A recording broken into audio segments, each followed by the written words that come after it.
Okay, what's going on? Sorry, I'm a little bit late. I had a little bit of problem logging into this thing, but we did it. Okay. Jade, Hi, how are you? I'm good. How are you? Doing amazing. I'm so So, excited because I just ordered a microphone and it came in literally like 30 minutes ago. I was like, oh yay. yeah. What microphone did you get? The Snowball by Logitech, I think is the brand. Okay, cool. Snowball by Logitech. It had like 30,000 4.5-star reviews, so we'll give it a shot. Okay. It sounds good. It sounds like it's working. Yeah, good. Yeah. Cool. So, we wanted to Jade and I wanted to do another live, and we're still getting some questions. We want to give some answers, right? Some do like a little what do you call this? Like synopsis of what we're going to talk about for the next 3 hours. Okay. So we want to talk about the deals that we're doing, how Jade is locking up like 4 or 5 deals a month. And we want to talk about how you can send us deals, send us sub to or seller finance deals. And some of the things that we're doing, how you can go find those deals, how you can bring them to us, how you can have those conversations. And I think that was it. Because we're getting a lot of conversation, we're getting a lot of questions on what does it look like if I bring you a deal? Right? Right, Jade? Yep. Hi from Dubai. That's dope. Abel, you're in Dubai? Holy moly. Okay, cool. So,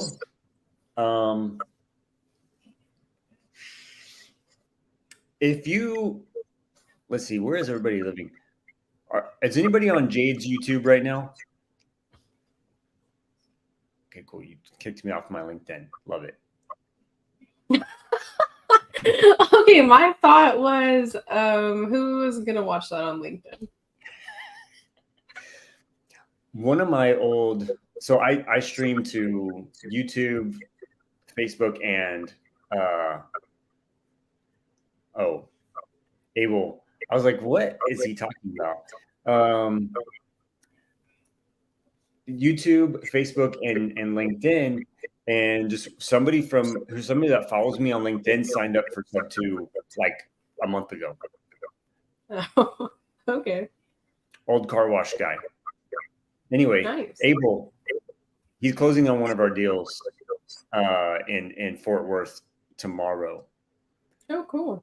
Abel, you'll see the HUD today. I just got off the phone with Title about it.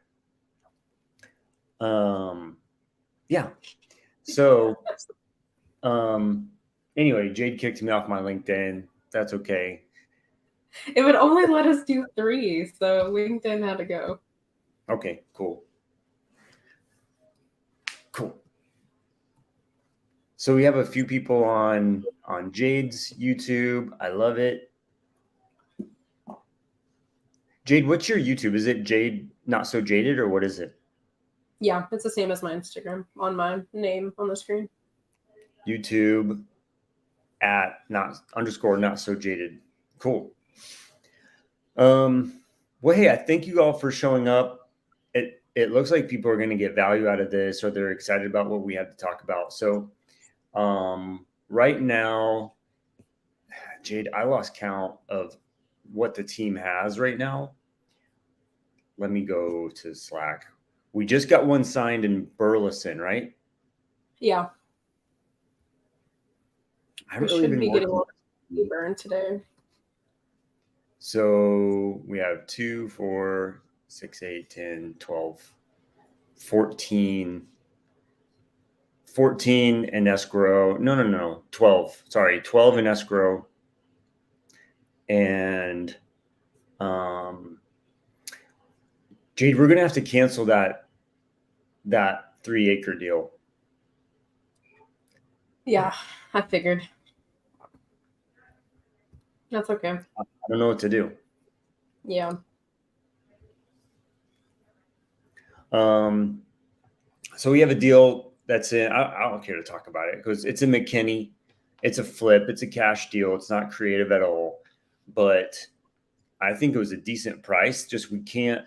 The agent won't let us view the house, or it's very hard to get her to show it. It's vacant. She wants to be there while we look at it, or have another agent there, and so it's hard for us to get a viewing to have contractors look at it or whatever, and so we can't continue in closings tomorrow. Yeah. That's Yeah. really, it's my fault because we had a lot going on at once, and I just wasn't able to keep up with the inspection period and all that stuff. So this is helping me get better, and I'm sorry that we are losing it, Jade. I think it's my fault. I'm gonna take the blame 100%. Just I wasn't able to do what I need to do. Is that why we're gonna? I saw you put a video out looking for a dispo person. So are we looking for someone that will like keep up with that? Yeah. Exactly. So a dispo person. Abel, I sent it to you, buddy. It was that 3 acres in McKinney. It's a cash deal. It's a flip. If you want it, I need to know like literally right now. Can you close tomorrow? You got to close tomorrow.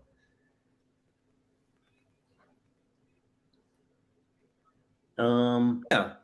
So Carlos is asking, do you accept investors on flips or other types of investments for share of profit? Yeah. So like if Jade found a sub two that we want to keep, or seller finance that we want to keep, and we need $30,000 to close it, Carlos, yes, we will help you, or we want to partner with you. If you bring that $30,000, we'll split it with you. I think that's what you're asking.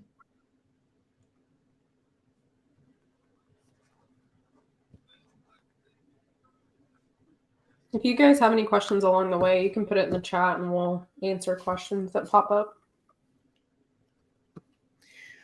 So we have a couple deals. I just want to talk about the stuff that we're doing right now. So Jade, you have one in Colleen. You have one in pulling this up. Abilene. The Abilene one just got assigned. Walking that one today. Okay, you're gonna go walk it today. Perfect. Yep. Let's see here. What else are you working on?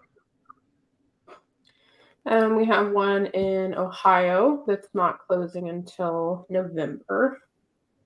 We have that one. We're looking for it to be vacant, right?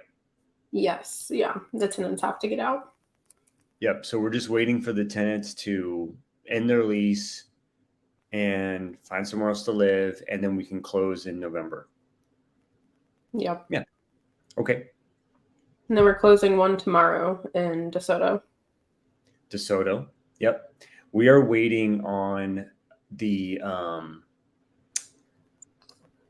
not the payoff, but the reinstatement. DeSoto, we're waiting for the reinstatement. We need the seller to ask for that from their mortgage company. What's typical profit split you guys give to investors? Carlos, that's a deal by deal basis. So it just depends on what it is, right? So for instance, if it's a wrap, I typically just split 50-50 with that person, right? But it depends. Like, let's say it's an Airbnb and you're just going to bring the money, and we're going to find the deal. We're going to run the Airbnb.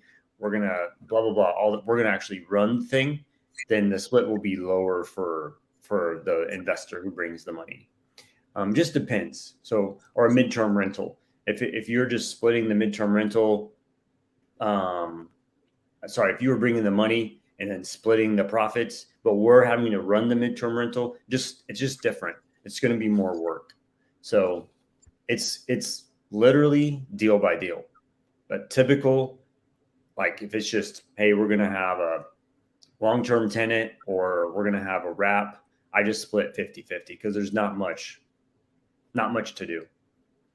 But Airbnb or midterm, there's more turnover, right? That's more work. Finding 3 or 4 tenants for one house versus just one, right? Anyway, great question. Please DM either Jade or myself. We want to take down some properties.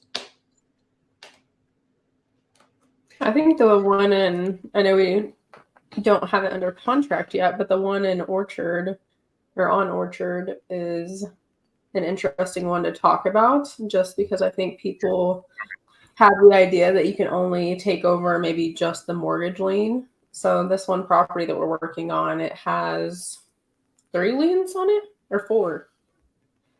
3 or 4. I think it's 4, including the one we told them we're not going to take. Yeah. But this house has 4 loans associated with it. The owner lost his job, can't pay for any of it anymore.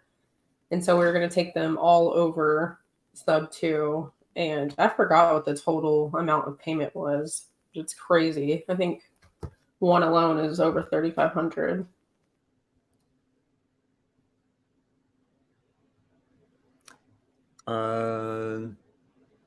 Hold on. Let's answer this question real quick because it's really quick, and then keep going about Orchard. Had an agent in North Carolina that the seller is open, but she has to use the state contract. You don't. Let's see. I don't know. I haven't closed anything in North Carolina. Can you just go to Google and get a North Carolina state contract, Shannon? And we can help you fill that out. We know exactly how to fill out all the state contracts. Yeah, like in Texas, you can just go to the real estate website and download it on there. But I don't know if every state is like that. Yeah. Like Georgia, you can't just go download the Georgia contract. You have to have an agent get it for you. I found it.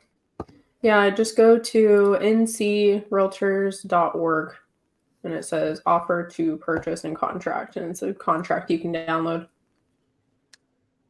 Yeah. Let me see. And we know how to fill this out. But yeah, the Orchard deal, little scary. Now he wants to wait 2 months, but it's a mortgage. It's a HELOC. The mortgage is low. It's under 3%, right? Mm-hmm. Or it's like 3%. Yeah, the HELOC's like 8% or 9%. Yeah, HELOC is at 8%, and I was like, ugh. But that area that it's in is a appreciating market. Yeah. As of right now, with all the liens that we have found we haven't opened title on it, but all the liens that he is telling us, if he sold it, he would have to pay $100,000 to close. And which I find interesting because Jade was telling me he doesn't have money to go get a rental. So What is he thinking? He just backed himself into this whole. Oh, it's solar panels, right? That's the other one. Solar panels, the HELOC, and then the mortgage, and then he has like $100 a month security system that he wanted us to take too.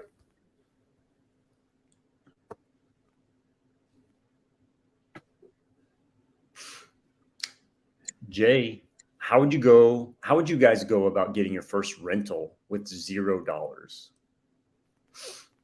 I don't know. Jade, how would you do that? I think you could. So, like, traditionally, you could just go get. Well, I guess I'm thinking in a house hack situation, right? You could buy a duplex traditionally, FHA, use down payment assistance, and then get your closing costs negotiated and come out with $0 potentially. So that's just a traditional way to do it. Second way, we closed a 0 down sub 2 deal a few weeks ago. So you could negotiate to 0 down. Third way is you could bring in private money lenders to cover all your costs so you don't have to bring any money to the table. So those are 3 different ways to go about it that I can think of.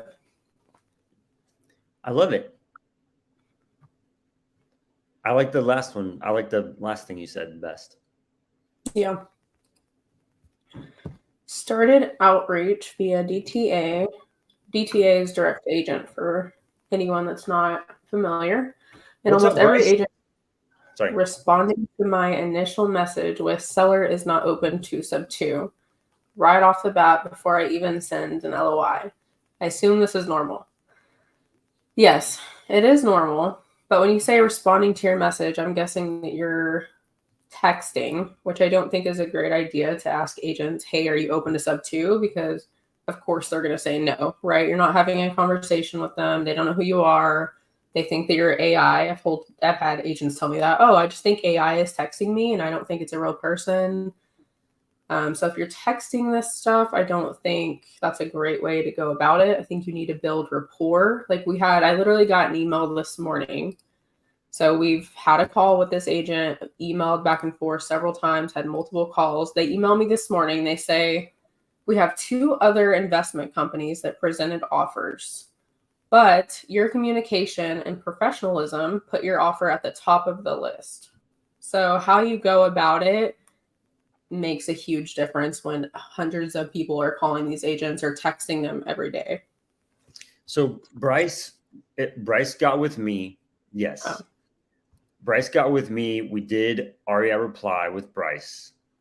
And I don't remember what the first message says exactly, but it is something like, can I send you an LOI? Basically. Yeah. So I think let me look that up. Hold on. Maybe Jay's going to help me real quick. Structure my first message better. Take me 5 seconds to log in. So this is what I say. This might benefit some other people, not to like sign up with my stuff, but if they do that, 716. If they do that, if they have a system, because a lot of people have W-2s, they're trying to get started. They're like, maybe I can just buy a system that can help me, like Astro Blaster, whatever, REI reply, all these things. And what could they say? Here's my first message. It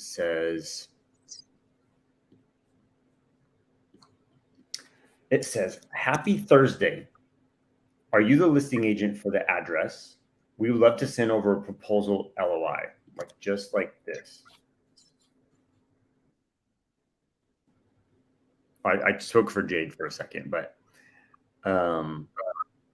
we'd love to send over a proposal LOI.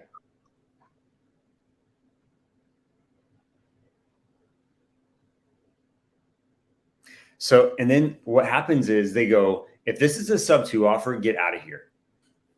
Mm-hmm. Yep. Right, Bryce? So,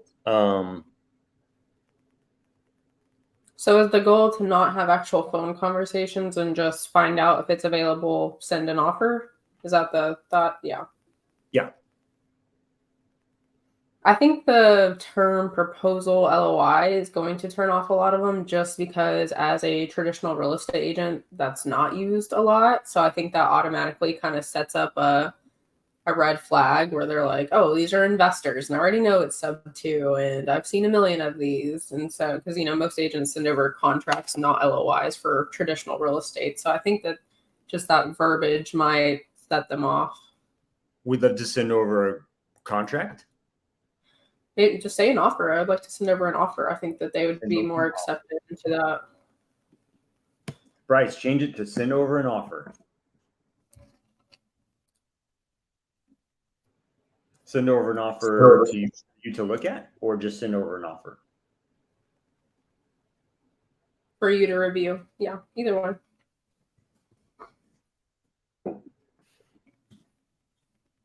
Okay, so he has his team then call. So yeah, you could just say, hey, is this still available? And then hop on the phone call. That's the flow from there.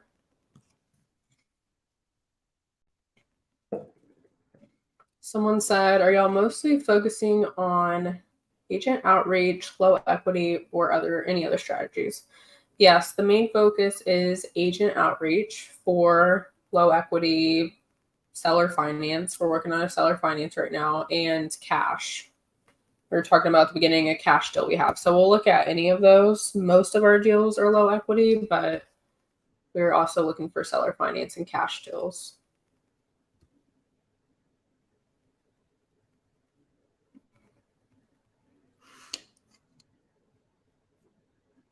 Yes, we would get on a call with you and help you lock up a deal for sure. Michael, message Jade on Instagram. Yes. By the way, follow Jade on Instagram. It is _NotSoJaded on Instagram, and go message her to jump on calls. Yes. Okay, John, this one's for me. I've been using the Takeover LOI tool. Agents like the terms, but having trouble putting the numbers together on a contract. Okay, so John, you have PropStream. This is what I do for just to get numbers on a contract. I just use PropStream, and then I take the payment. Actually, we should probably do another YouTube about this, like how to draw up a state contract. But I'd want to make it pretty private, or probably do a Zoom on it. But basically, I take a contract and a loan assumption addendum and couple it with the mentorship that we're in sub 2, and mash it all together and make a purchase agreement. But John, I don't remember what state you're in. But basically, I just use like the Texas contract. I edit the loan assumption addendum a little bit because it has credit worthiness stuff on there, and I take that out. So this one's too about REI reply. Keisha, I know Keisha. We spoke at one of her conferences before. Keisha, I'm going to send you some videos. I'll send you some videos on what I'm doing, and just kind of use it. If anybody wants those videos, just message me on Instagram or Facebook or whatever. It's just a link of videos.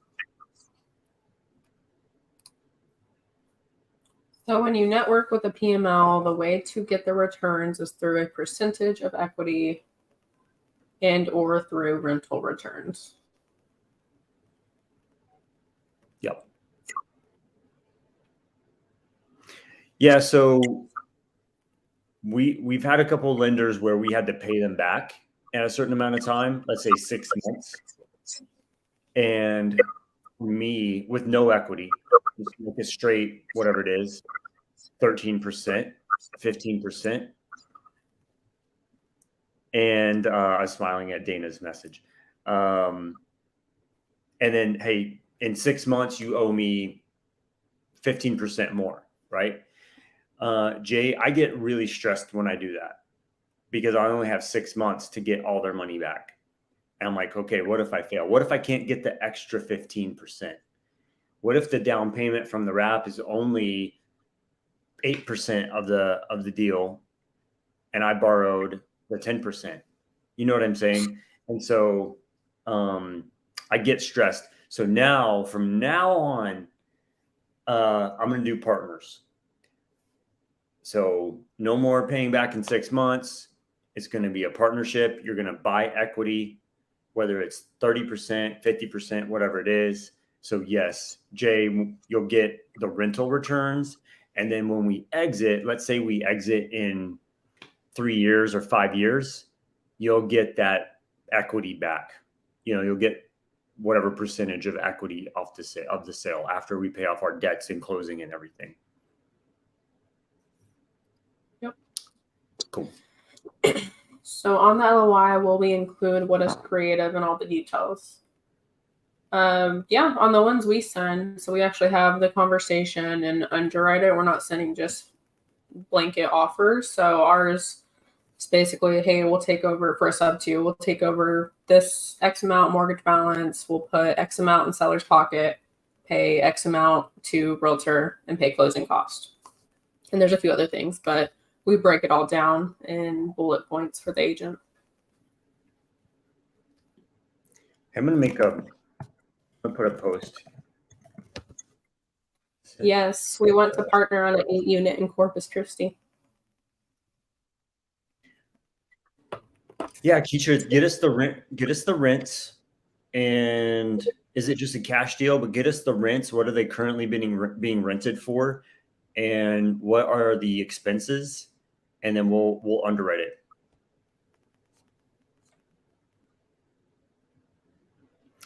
If you have a deal, oops, I'm speaking for Jade. If you have a deal, send it to jade.thrivemodellc.com. And that is a form to send her deals. And she'll jump on the phone and close it and all the things that it takes, overcoming objections and all those things. Yep. Cool. How are you systematically building more relationships? Agents, brokers, buyers, along with raising capital. Myron.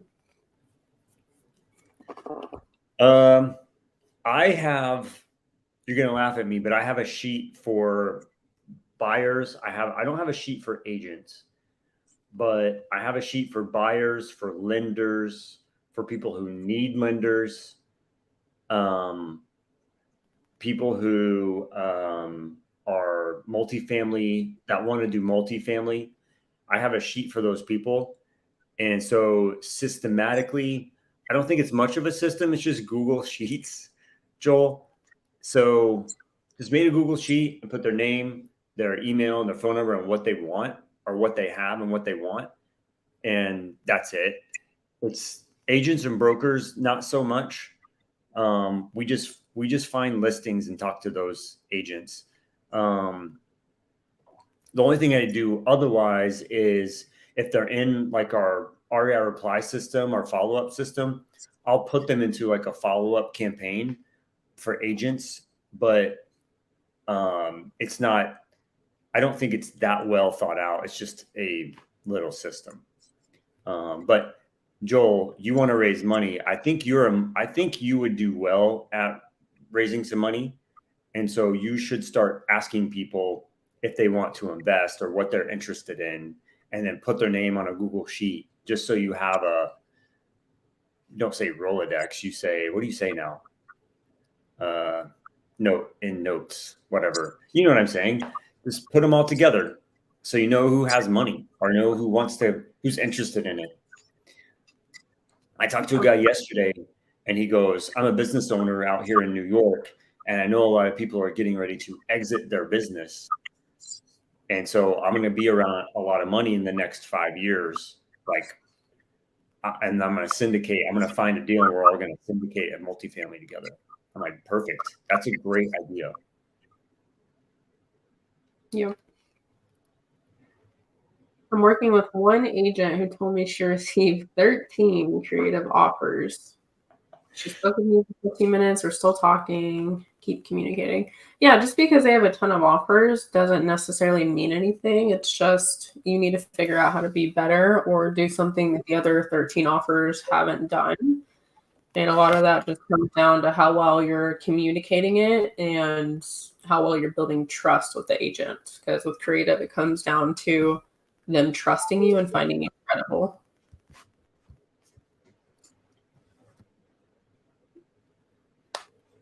Yeah, Joel, just start with Google Sheets or REI Reply that'll automatically do the follow up for you.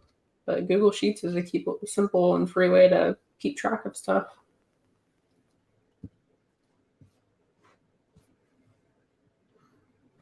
More signed contracts. Thank you, Dana. As an agent, I see so many homes sitting on the market. I want to jump in and try. I know agents are so difficult when it comes to creative financing. I even spoke to an agent last week that said it was illegal. Sometimes I wish I wasn't an agent. LOL. Yeah. Agents can be fun. They think I'm trying to hurt the buyer or something.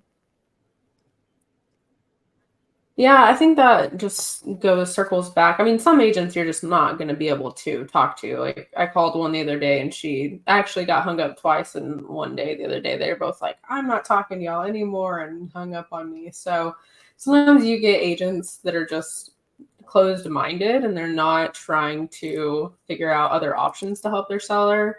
That's fine. You're not going to work with them. You can call this listing whenever it's expired. But you're looking for the agents that are open-minded and want to help their seller and, are at least willing to hear what you have to say. And then once you build that trust, that's what it's going to come down to, and showing them that it's not illegal and that this is something that's a true solution.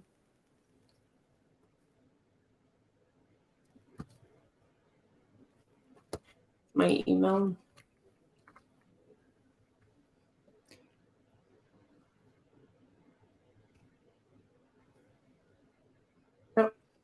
I don't know why it does it as both of us is typing that in there every time.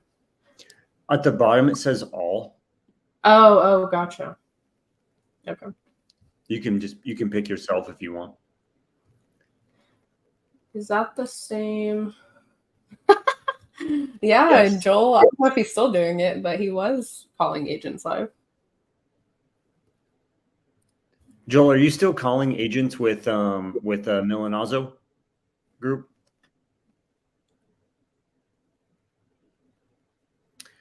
Oh, Steve, we're closing a deal with him tomorrow. He's on the DeSoto deal. Oh, sweet. Did we do a JV on that? Mm-hmm. Okay, cool. I got scared for a second. Okay, cool. Yes. I love it when people get paid. I literally love it. I don't know why. I mean, I guess I do know why, but it's like when Steve brings us a deal and we close it, it's like the best. Like this stuff, literally, it works. It works. Okay. It's just doing deals with more people too. Yeah. Like that one we closed. It was with Alan and Power Hour, and we had 5 people on it, I think. It was awesome. Yeah. Anyway, if you have structured deals with private money lenders on wraps, please share with us the best way to do it. Have them bring you money, all the closing cost, and partner with them. Do not tell them that you'll pay them back in 6 months, because, gosh, I'm having a hard time saying your name. Let me say, Abhishek. It's hard. Deals are, if it's not in the middle of like a very populated city, it's hard to get that wrap buyer. So we just did one in Montgomery, Texas, which is west of Conroe. And it took us 7 months I think it was 7 months. Carolyn's going to correct me, but to find the buyer. Just nobody. It was a very nice house. It was 2021 build, I believe. And it just sat there. So if you tell people you're going to pay them back in 6 months, and if you don't pay them back in 6 months, what happens? Yo, they could take the house, right? They have a deed of trust that says, if you don't pay me, I can take it. Now, if you're talking to your buddies, they're probably not going to do that. But like, you want to pay people back on time. You want to be known to pay people back.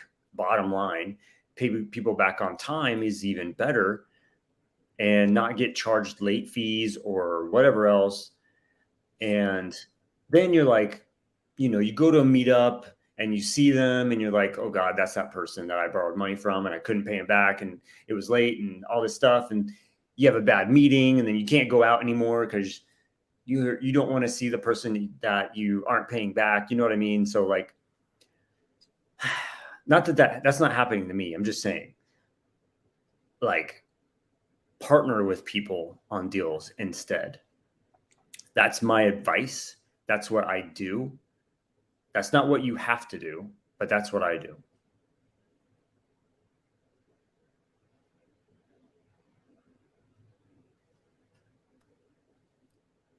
If a listing says 3% assumable loan, do you guys think it'd be easier to ask them about creative instead? Yeah, usually from what I've seen is like they don't put that on there until they realize they're having a really hard time selling, and then they figure it out it's assumable, so they really try hard marketing that. So yeah, I do think it's easier to bring it up since they're already looked into that and open to that idea. Just you have to explain to them why you would do it this way instead of assuming it, because they're going to say, why don't you just go and assume it?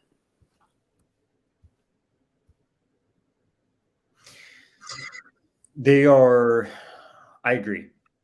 They're limiting their buyer pool by doing that, because if it's a VA loan, it has to be a VA buyer, right? So yes, for sure. And typically we can pay them the list price, where otherwise they'd get knocked down. And they want someone to assume it because there's not much equity. Yeah. Yes, Christopher, we are going to be going over that today, right? Yeah. How to pull list? Sure. We'll go over how to find the deals. A lot of questions about private money lending. It's interesting. So what are your strategies? Joel asks, Joel asks, what are your strategies on vetting the lenders and setting the expectations? What do you let them know is protecting them and the benefits they get? So we always do a promissory note and a deed of trust for protection. And Joel, what that means is the promissory note is basically dictating the terms, and the deed of trust says, if I don't do that, what happens? So deed of trust says, what happens if Myron does not perform like he said? You can take the house, you can take the deed, whatever, right? So the promissory note is the lender gets a 30% equity, 30% cash flow, and the deed of trust says if Myron does not perform, they take the house. Or if let's say if it's a lend, like Myron owes them 30,000 plus 10% in 6 months, and if Myron doesn't do that, they can take the deed. How are we vetting? What are your strategies on vetting? So we look for people who, I don't know that it's so much vetting, but it's like, where's their money? It's really, where is their money coming from? I don't want to take someone's last dollar and throw it into a deal. All investments are risk. There's risk involved in all investing. So what if you get a deal, Joel, and you think the long-term rent is $2,000, but it ends up being the tenant comes in at $1,700, and it's a $300 mistake. You know what I mean? And the returns aren't the returns that you thought you were going to get, or you told your lender that you told your private money partner what you were going to get. And there has to be that upfront conversation. Like, this is the comp that I pulled. This is what we're looking at, like line out everything for that person, because they're your partner, not because it's like, I'm going to catch the grand from this person, right? Like, you're looking for partners. You want to do this more than once with the same person if you can, right? So lining out comps, lining out ARVs and all those things.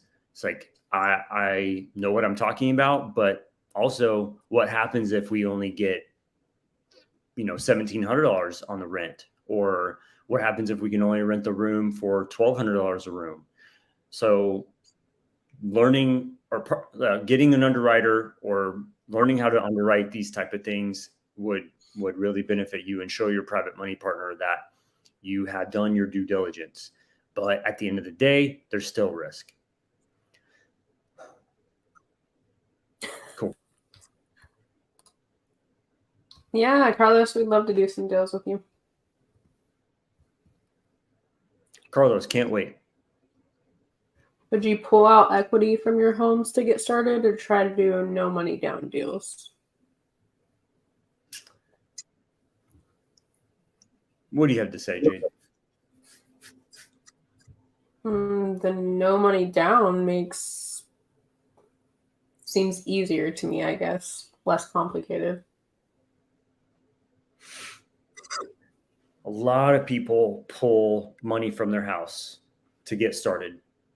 Mm-hmm. And they typically have a Bigger Pockets email address. But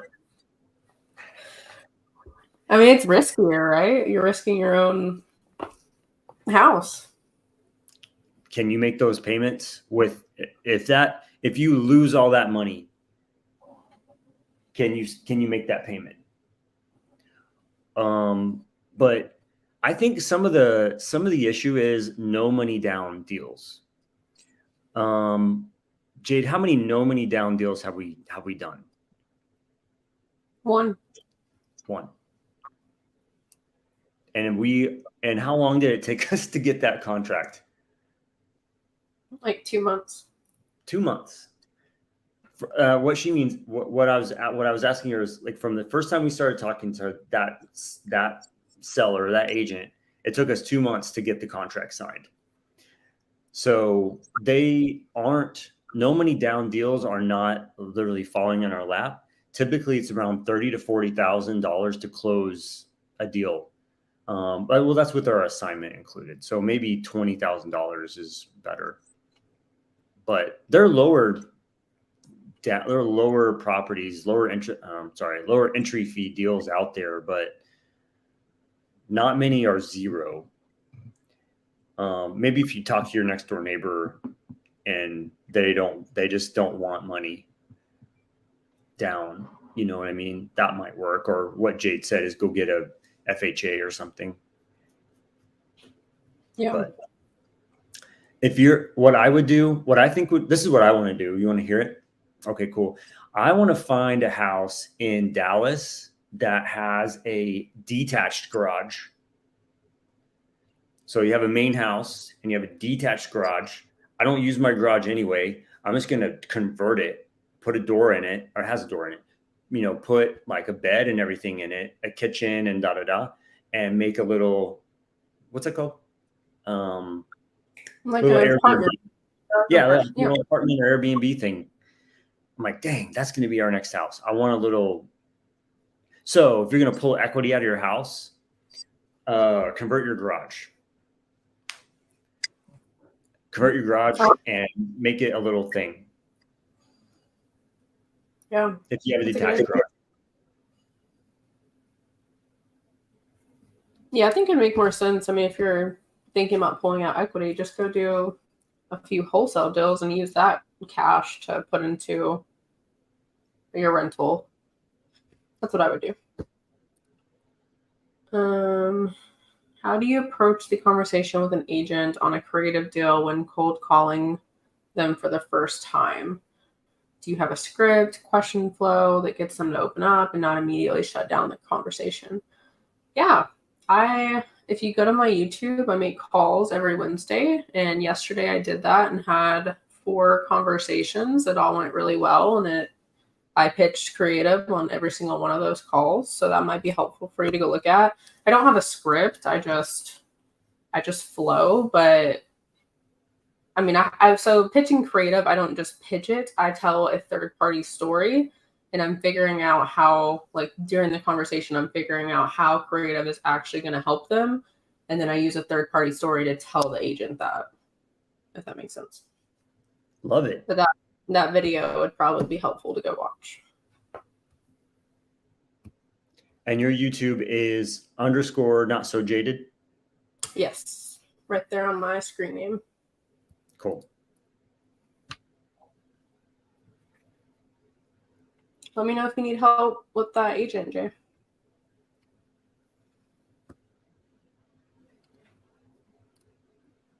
Thanks, Steve. So, what was the trick on getting a credit partner to buy traditionally and sub-2ing from them? Where was this? Joel, I made some post. I was responding to somebody. I think it was in creative. On and the Zillow. Like, huh? It was like on the Zillow post, right? That's where y'all were talking about it? Okay, yeah. Yep. So I've seen this done a couple times. I haven't done it, but it's basically what Joel is saying is you get someone to qualify for the loan and close it. So it's like a VA or an FHA, first time home buyer, second time home buyer. You give them some money, give them a fee, and you can take over those payments. I think there's a seasoning. You want to season it a little bit, but I think after, I don't remember exactly what it was, 6 months or 4 months, you close again, you take over the payments. Yeah. And so Joel, that in the sub-2 mentorship, there is a course based on that, just informational purposes, how someone has done that.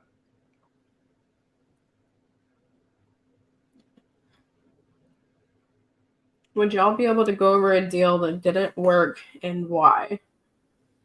I find that learning what deals don't look like just as valuable. Yeah, absolutely. Yeah, hold on. Steve's making a good point.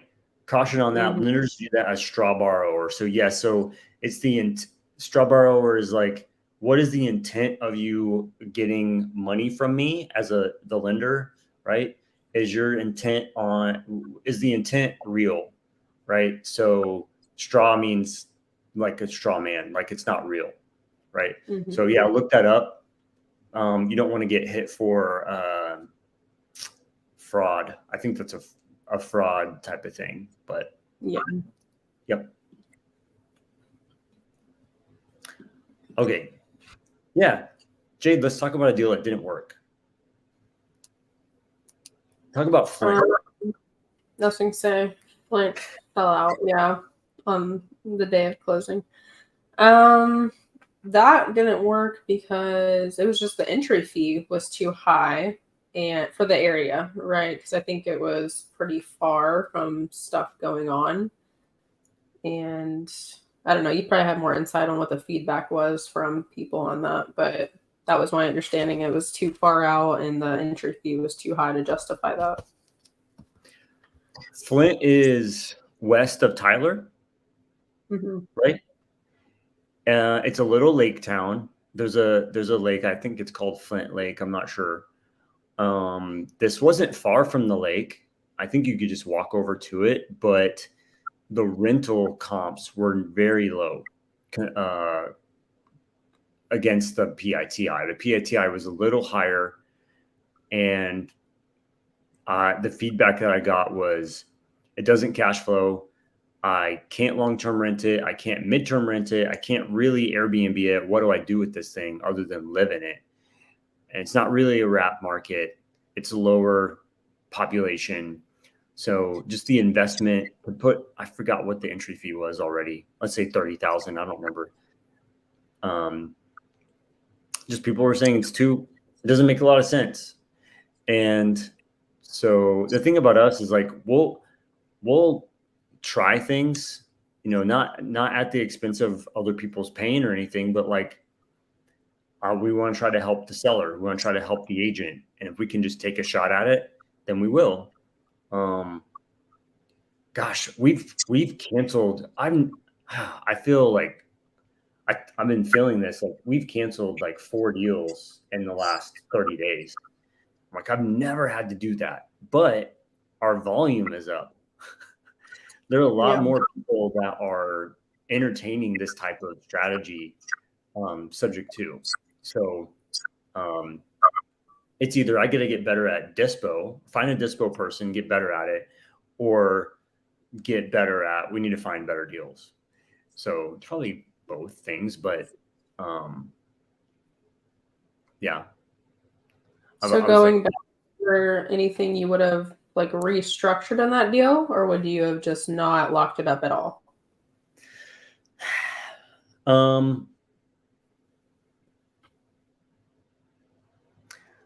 Not restructured. I don't think so, because there's not really much you can do on the payment. I mean, the payment is the payment. It was really the problem was the exit. Like, what are we going to do with this thing? Yeah. It's not a strong wrap market. It's like a little lake town. Yeah. So, no, I think it was just one of those things. We just didn't have a buyer. What I should have done is gone deeper in that market to find more buyers. My buyer pool in that market's really low in Tyler, and I just didn't get it. I didn't get enough eyeballs on it. That's what I think was most of the problem. I just didn't have enough eyeballs on it, and the exit was a little harder. So I think it would have been nice. It was a nice house. Someone could just live there. I know. I thought about it, but I'm like, that's too far out. It is too far. No, you can't do that.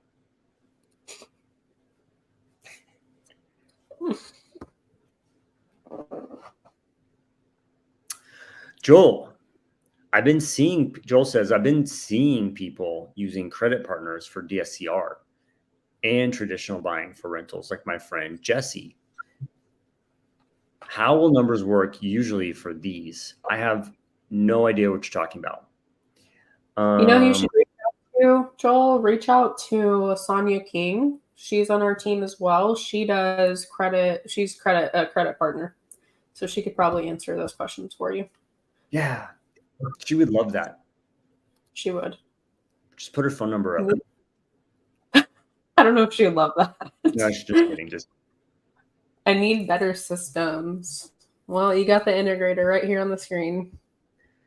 Yeah, Gabriel, just message me on Instagram. We can chat about it, or I can actually message me for those REI reply videos just to like see how I break things down. New filters. He's talking about what would we do differently. Should we get new filters? I don't know, Alex, what do you think? Should we get new filters? Alex Penaloza runs our REI reply.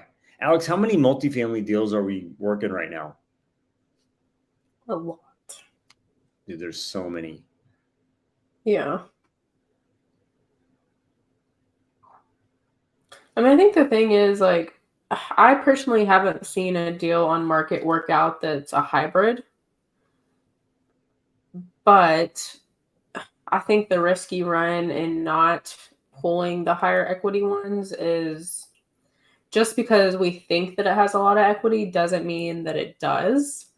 Like the Orchard one, right? On just looking on PropStream, it might look like it has $100,000 in equity, but you find out this guy has 4 liens against it and he has negative $100,000. So I think you can change the filters, but you run the risk of losing out on those deals.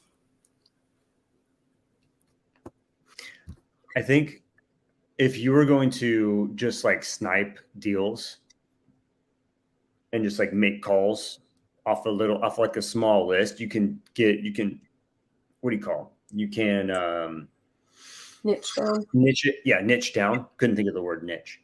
Niche down to have like 15 to call. But if like Alex, we're running a bunch. And so I want to open it up.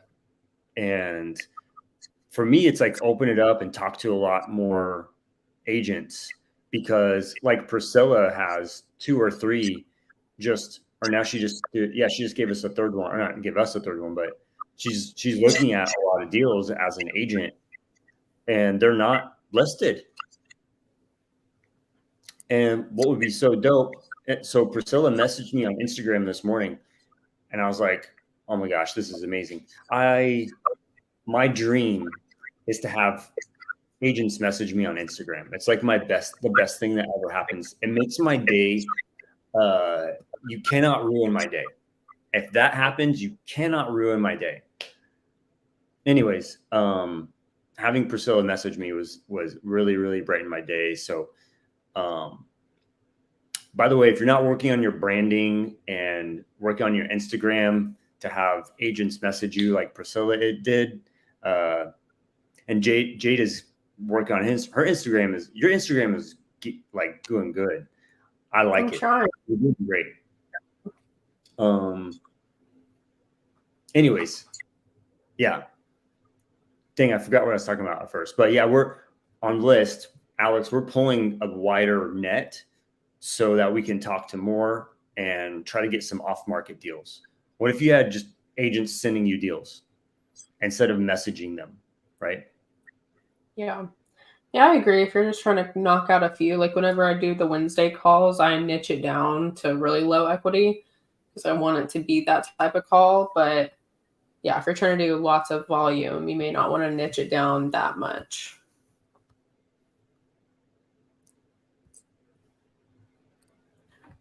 Joel says, how much cash are you guys going for those free and clear high equity? I'm seeing a ton of cash buyers still. Like, what price point are we going to? Is that the question? Joel, we have like a little formula for cash deals that we make offers that basically it's like a middle finger emoji that they send back to us. And then we start negotiating from there. Percentage of ARV. It depends on the market, but I think I pulled a 70% ARV and then I basically cut them down by 60 grand or something like that, depending on the listing price. I think it's a safe bet to say I'm giving them, or I'm offering $100,000 lower than list, and then we work up.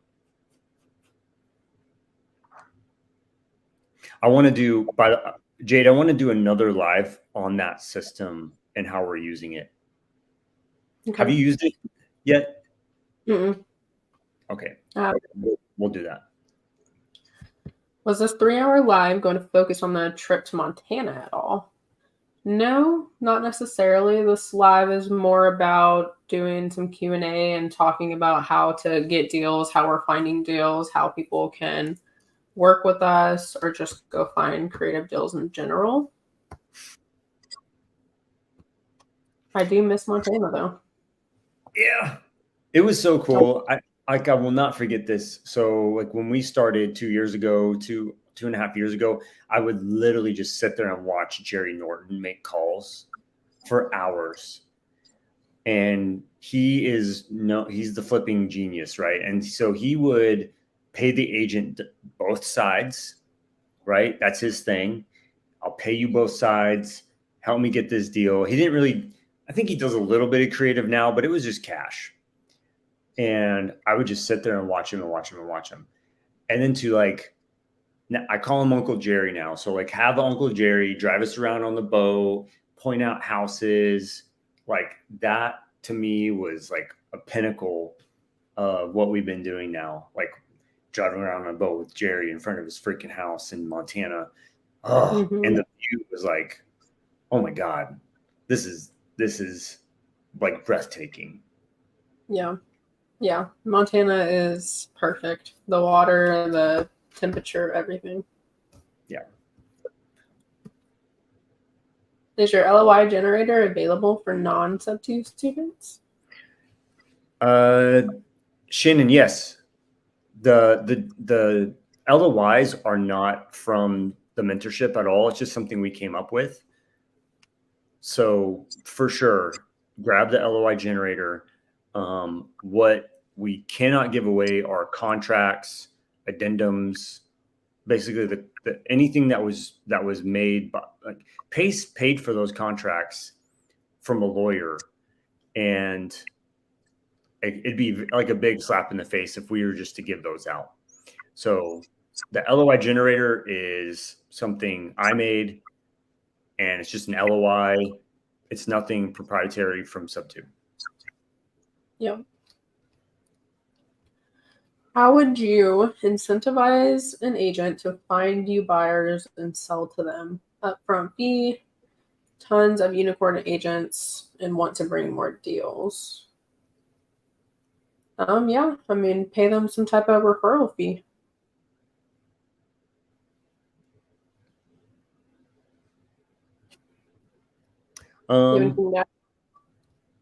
I paid an agent a flat fee to do a listing for our wrap, but she didn't have to show the house. She just listed it, and any phone call that she got, she just gave them my number. Yeah. Keisha, should I get the system to send the LOIs or continue to call agents and send out LOIs?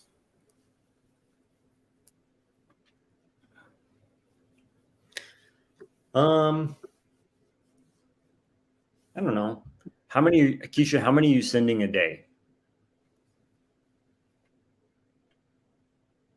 Or how many deals are you looking at per day? Because what my problem was is like Jade was getting me too many LOIs to send out. I'm like, I cannot do this. And so I made like a little program that basically you underwrite it and click a button and it generates the LOI for you. And that sped up my LOI process. Now Jade is using it as well. 20 a day, Keisha. Damn. Yo, nuts. Why are we working together? That's Yeah, you should get it. You should absolutely get it. Either so we also Myron method drive mode. Drive mode LLC.com. .com. And then I made something else with Ryan Schroep.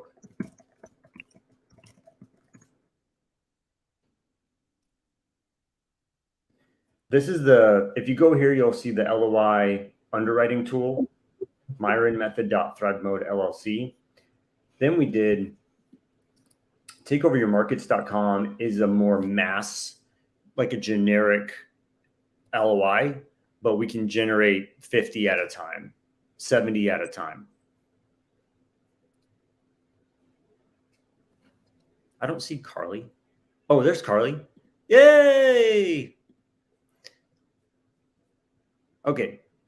Keisha, yes. If you're doing half the day, you're going to like call me and send me a Starbucks gift card because you're going to be so happy that you bought this thing. It speeds it up so much. Yeah, it really does. Alex, I've been seeing off-market stuff, and this morning I added 2 more LOIs for pocket properties. Nice. Nice, dude. Thank you Alex. Thank you for everything you're doing, man. I'm literally loading him up with. I know.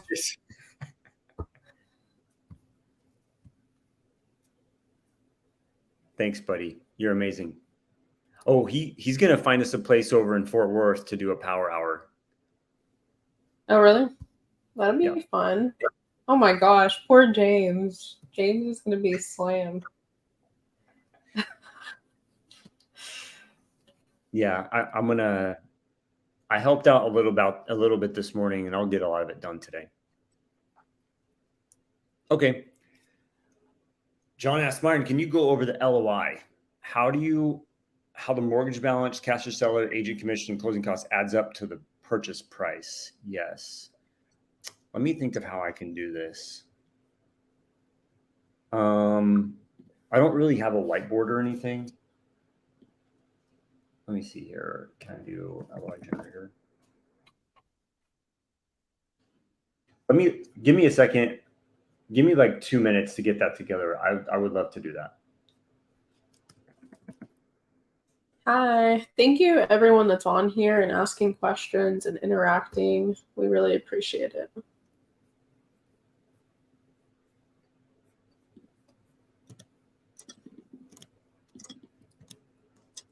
How much LOI does the mass one send out, and in around how much time?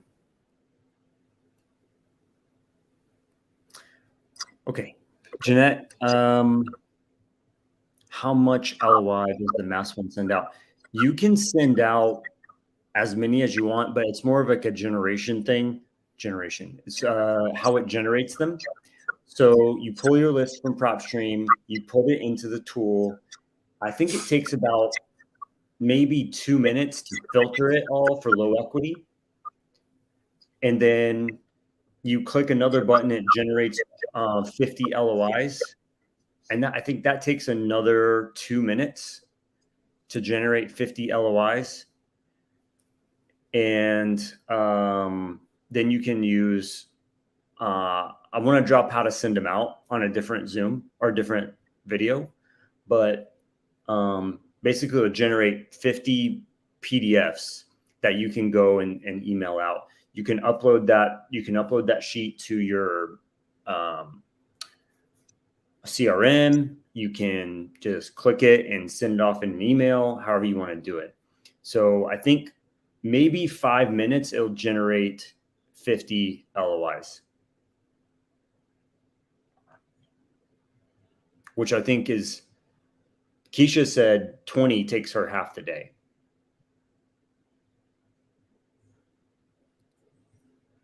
Do you have anything that autofills contracts?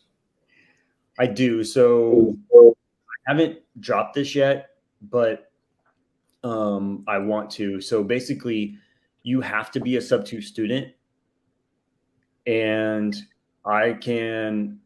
you have to send me the contract that you want autofilled.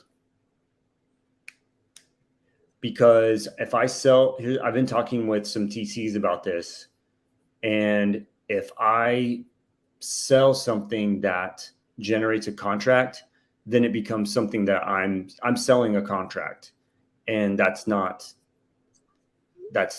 can't sell contracts. So Shanna, message me later. Okay, so yes, I'm working on that. I'm working on a contract thing. Nice. Let me see if I can present this screen.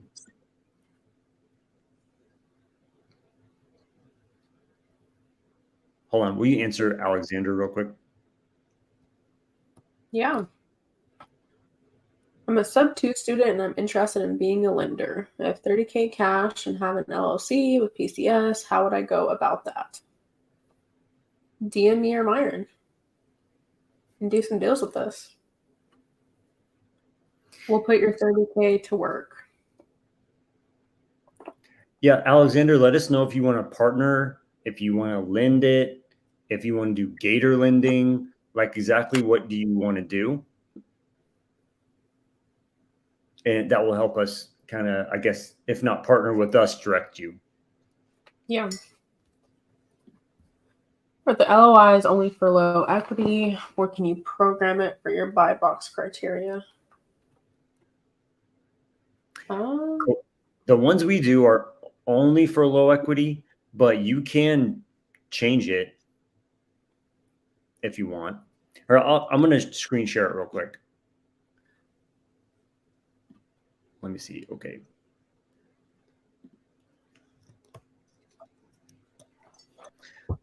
So who asked that question about entry fee? Let me find it. John. Mortgage balance, cash or seller, agent commission, closing costs. Okay, cool. So basically I put the listing price. So here's the MLS price. Here's the mortgage. This is not, Mason Grumpy is just a grumpy agent. This is not a real deal. But closing costs are typically $3 to $5,000, cash to seller $5K, assignment $3. I'm going to give the agent 3%. That's a 8% entry fee with 3 months of holding cost. But let's say I'm not going to have holding cost. I'm going to give the seller $7,000. I at least want $10,000 on my assignment. So that's 11% entry.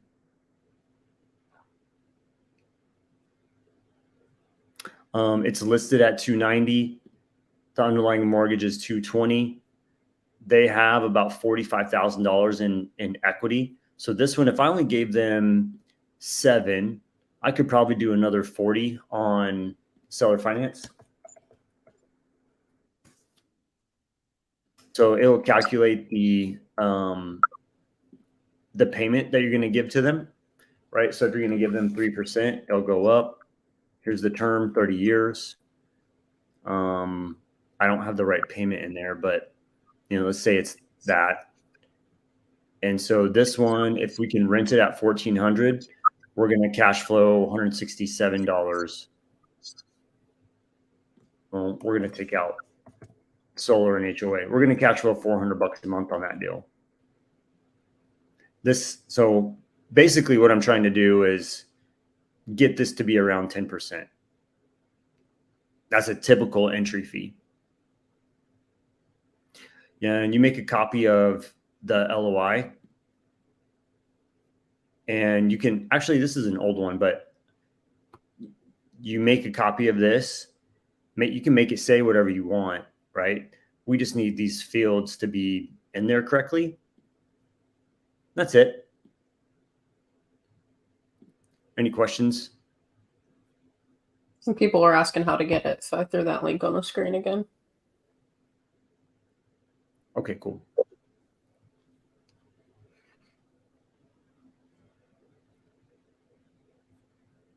Could you see it okay?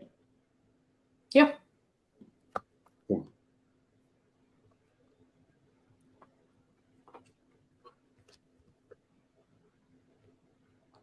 But yeah, what this does for me, and I think Jade too, because she's sending LOIs, it lets me underwrite it and then send out the LOI really fast. So basically, right here, I made this little menu item at the very top. I just hit create LOI, and it will create an LOI with all these numbers that I've underwritten, and it will generate it right here. It generates a new letter of intent with all that stuff in there. Then you can just file, download it as a PDF, put it into an email, and send it out. Yeah, it makes it super easy. Yep. It is the best. Mike, what's going on, Mike? Do you think a one-person team can do 1 to 2 on-market sub-2 deals a month while working a full-time job? Yeah. I think you can do that. You know what I think would be even better, Shannon, is if you sent deals to Jade and you could then do like 5 a month. Mm-hmm. Yeah, that'd be better use of your time.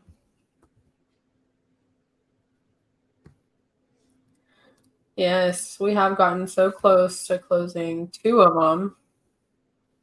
We'll close one soon. What happened? One, the agent decided that it was a good idea to try a short sale instead. And guess what? The sellers didn't want to do all that paperwork and they let it go to foreclosure. Oh my God. Yeah, that one hurt. I was really sad about that. And then the second one was, it was the agent that you and I both talked to.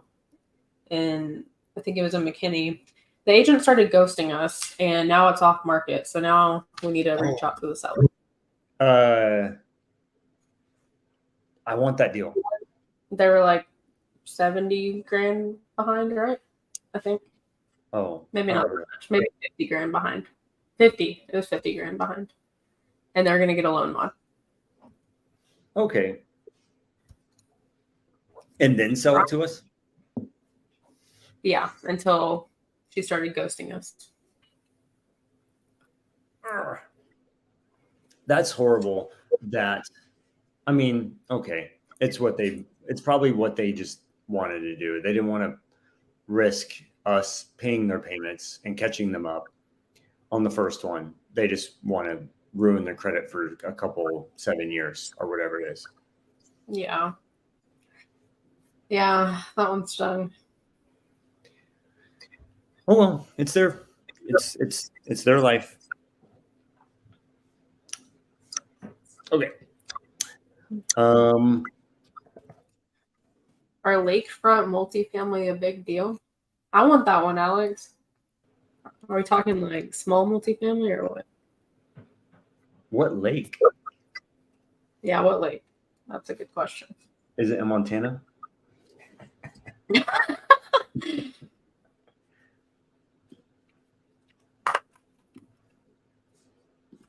Oh, shoot. Okay, what do you want to do? Go over, pull in a list? Yeah, I'm logging into PropStream right now. Cool. You can just talk it up for just a second. Yeah. A river? What do you mean a river? That's a big difference than a lake. You said lakefront, dude.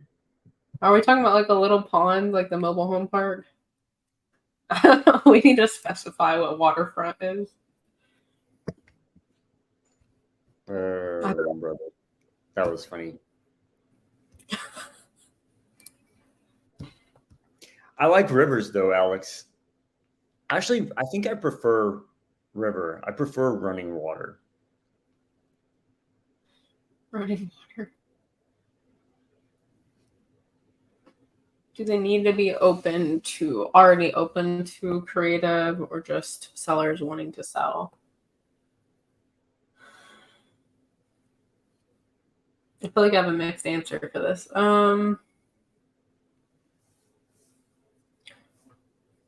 If this is just direct to seller, then I think my answer is a little bit different than direct to agent. But I don't know. In my opinion, the ones that have a ton of equity and don't want to finance or structure anything like that, I don't know if those are worth messing with. But if they're like lower equity and the sellers don't have a whole lot of choice and they're telling you they're not open to creative, then I think it's still worth a shot. Is it just direct to seller or just direct to agent? I think that would help me.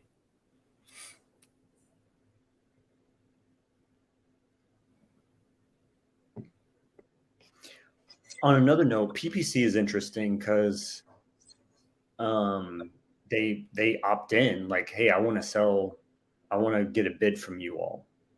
Yeah. I like that.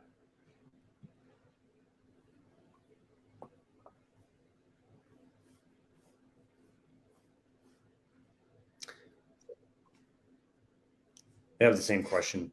How would you define a lead? Whoops. Stop, Jade. I was cooking it. How would you define a lead to send to Jade? Is that after we send the LOI, or is it when they say they're open? I think to me, Jade, it's like you need to have that conversation that you're going to make that offer. Yeah. Like, I'm going to make an offer that looks like this, that will pay your 3% commission. I want to put some money in the seller's pocket. We want to take over those existing payments, the mortgage payments. I'm going to send you an LOI. Make sure I have your email right here. It's thebestagent in the world @gmail.com. Okay, got it. I'm going to send you an LOI, and then send us the lead, and then Jade can get on. What I think is cool, maybe Jade correct me, but like if Shannon were to have a lead, get on the phone, and then call you in three-way so she can listen to what you say, I think that's the best. Mm-hmm. Yeah, I agree. Yeah, I mean, just don't like find a house on Zillow and send it to us and say it's a lead. At least call the agent, figure out what's going on, get the information, let them know that you're going to be sent over an offer and specify what that is and have that conversation. And then we'll send the LOI and underwrite it and all of that. You don't have to do that. And then, yeah, like Myron said, I think getting on a three-way call is super helpful. Let me put this link in here again.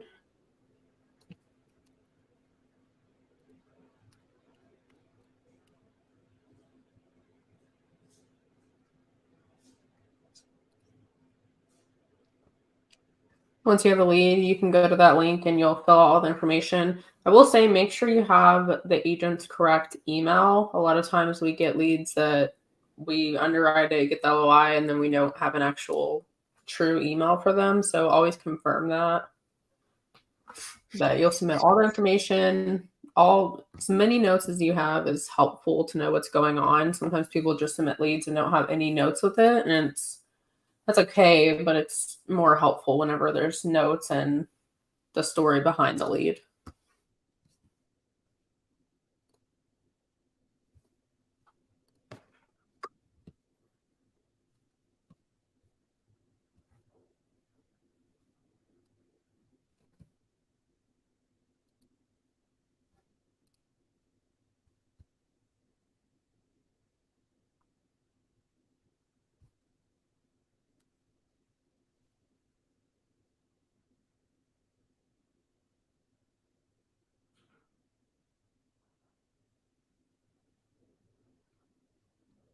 Okay, any more questions? We're going to move on to prop stream soon. But if you guys have anything you want to ask or go over, you can put it in the chat.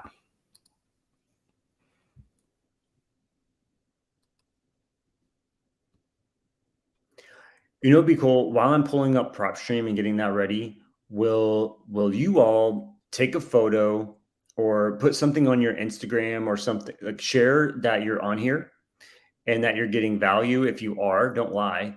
But if you're getting value, go ahead and share it on your Instagram. Get some more people on here. Remember when we did the 12-hour live? We had like 80 people. What was it, 80 the whole time? Yeah, I got up to 100 at one point, but it was like at a consistent at least 80 throughout the entire 12 hours. That It was nuts. Yeah, share. If you're getting value, share and get some more people. Get your friends on here. Okay, cool.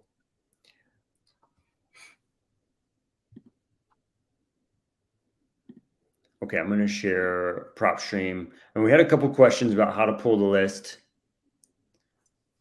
And if you don't have, let's go if you don't have PropStream first. Let's just go to Zillow. Is that cool? Yeah, let's do that. Okay. And we're going to do Florida.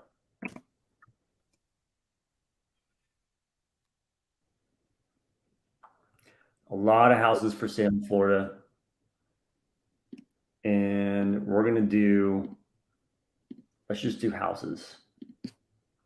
There are a lot of mobile homes in Florida. I don't want to mess with those in this right now. If you have mobile homes, let us know, but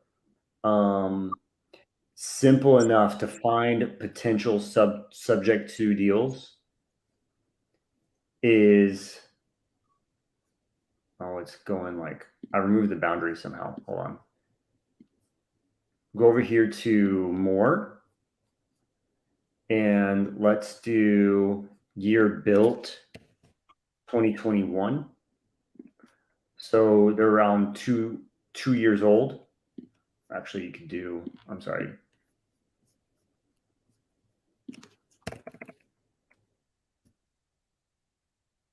1 to 2 years old. These houses, depending where they are, Miami might not be correct, but there's about 3,000 results. And what we look for is not new construction, but a house that's, now let's check out this one.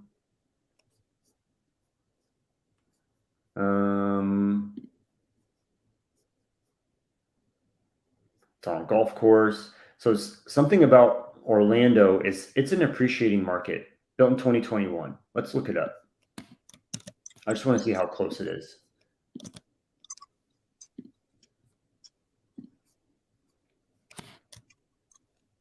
Oh, it doesn't have mortgage information.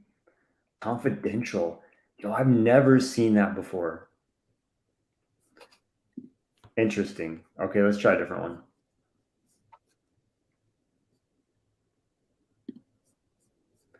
Built in 2022. This looks like newer construction. Oh yeah, it's new. So this only has one picture and the floor plan. That's it. It's just a builder posting their stuff. Oh, this one's good. Okay. Built in 2021. So somebody's lived there. 515. And what you can do, I'm just checking the balance on PropStream. You don't have to do this part, but I'm looking for one that has, a lower equity. So this one, they bought it for 323. Now they're trying to sell it for 515 in Naples. That's an appreciating market. We might have to go to Tampa. Well, basically, pick a market and just call on these. Like, hey, they haven't owned it for very long. I like to make an offer that is, I want to pay your commission, put some money in the seller's pocket. I want to give them their equity, but I want to take over their existing payments. Let's say it nicer. Yeah, I don't say it very nice. So Jade, don't use writing script. Jade would be the person that you talk to about this stuff. I want to do a call out. This one. But just make calls off Zillow. You don't have to have anything. You don't have to pay for anything. Let's see, 250, 150. So that's a decent amount of equity. And so Jade, if you're just going to call this house, let's say they have $70,000 in equity. Mm-hmm. What would you do on this one? Oh, wait, hold on. I'm sorry. You can't even see it. Like, how would I start? I was jumping in between Zillow and PropStream, and all you saw was my PropStream. I'm so sorry. That's a cutie. Are you asking how I would start the conversation? Was that the question? Yeah, like how would you start it? Let's see, the agent's name is Manuel. And what would you say? Yeah, I would start it out to say, hey, my name's Jade. I'm calling about your listing on 47th Street. Is that one still available? Yeah, it's still available. Awesome. I was looking for another rental in the area. I was scrolling through Zillow and I came across this one. Just wanted to give you a call and see if there was anything additional you could tell me about it. That usually gets them talking quite a bit. They'll go on for a while about it. And at that point, they'll tell me why the seller's moving. And, usually they'll end up saying to me, oh, they've only owned it or it's just built in 2021. They barely lived in it. It's in perfect condition. They're getting restationed because they're in the military. Okay, gotcha. Cool. I'll ask a few more questions and then I'll say, well, since they, just owned it, I'm assuming that they don't have a ton of wiggle room on price, huh? No, they don't. They don't have a ton of wiggle room. They haven't owned it very long. They really need to be right around that price. Okay, gotcha. Yeah, I don't know if our cash offer would work. We just bought another one in the same area last month and similar situation. The sellers owned it, I think, for 8 months and they got relocated for a job. And our cash offer was just too low for them. They weren't going to make any money. So instead, we took over their payments, put some cash in their pocket, and paid their realtor. Do you think that might be helpful? Yeah, I think that actually might be helpful. And then I tell them we'll send an offer. Okay. So I didn't hear you say, hey, I think they have this much equity. This is what they're going to get in their pocket. It's really like, we'll look at it. We'll send an offer. Yeah, no, I don't go into all of that unless they tell me. Like sometimes they'll say, oh no, like they're actually losing a little money, or no, they're only making a couple thousand. But I mean, I don't tell them that I know that. I just make an assumption by, oh, they've only owned it for a year. I'm just assuming they don't have a ton of wiggle room, and they'll agree with you and maybe tell you a little bit more, but I don't make it seem like I've already looked at this house and I know all their financial information or anything. I think that that can rub the agent a little wrong. So I just try to get them to tell me what's going on. And then I just use a third party story to describe the same exact situation and how we just closed one just like theirs. Mm-hmm. I love it.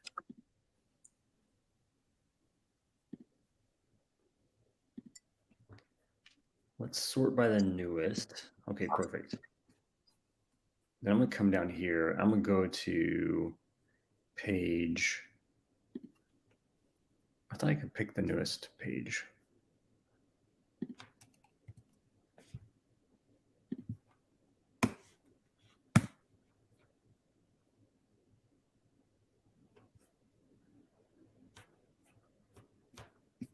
Oh my gosh, there's so many for sale.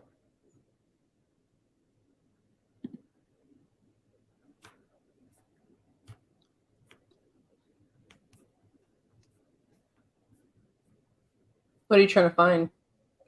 I used to be able to pick, like the numbers used to be down here. Okay, here we go. Like that. So I have it sorted by newest, and I'm going to go out to longer days on market. So here's one that got cut. 48 days on market. Let's see.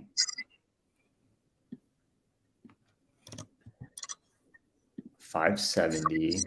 I'm on PropStream for just a second. I want to see what the estimated mortgage is 480.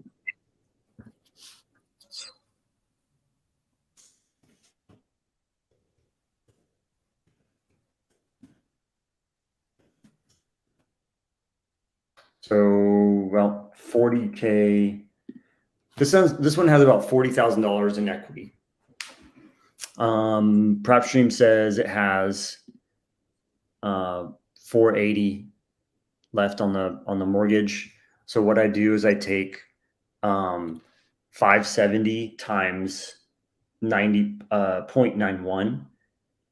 That's basically taking away the closing costs, the realtor commission, whatever fees. They're left with about 520. So 520 minus 480 is 40 grand. It's a cute little house. It has solar. So maybe they have, huh? I said, solar. They probably don't have any equity. Yep. So they may have 40 grand in solar. Mm-hmm. Look at this little cute little house. It's cute. Lady Lake. Oh man. Oh, You get food.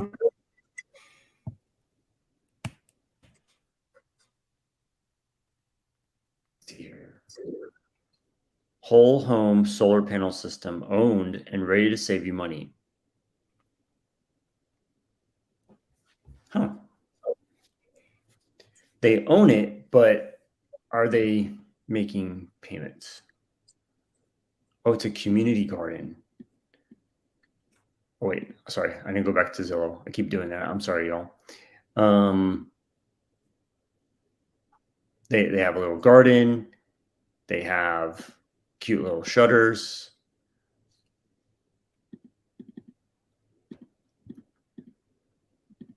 It's looks really nice. They got pickleball. What I'm checking for, I always check in Florida to see if it's in any kind of 55 plus community. I'm not seeing that. Is that pretty common there? It's very common. Yes. I don't know. I don't know about Tampa side, but I see it quite a bit. But yeah, look at this little kid. Do you go after those or? No, not necessarily. I'd have to honestly for that. I have to do a little bit more research to see who would be interested in looking at that. So if it's 55, I don't have a clean exit, right? My buyer pool has to be a certain age to live there. Yeah. But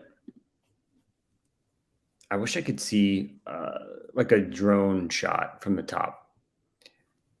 I want to see how much solar panel they got going on. Anyway, so that's not a bad one. So just finding some properties that are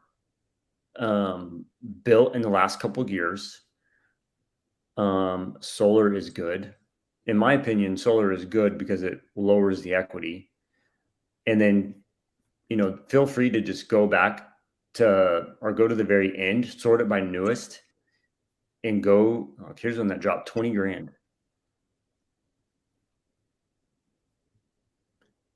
No solar. Let's look at this one. 550. And I'm not going to show prop stream. I'm just going to look it up. 440. So 60 grand in equity on that one. So it seems like a lot of these in Florida would be maybe throw their equity onto a second note.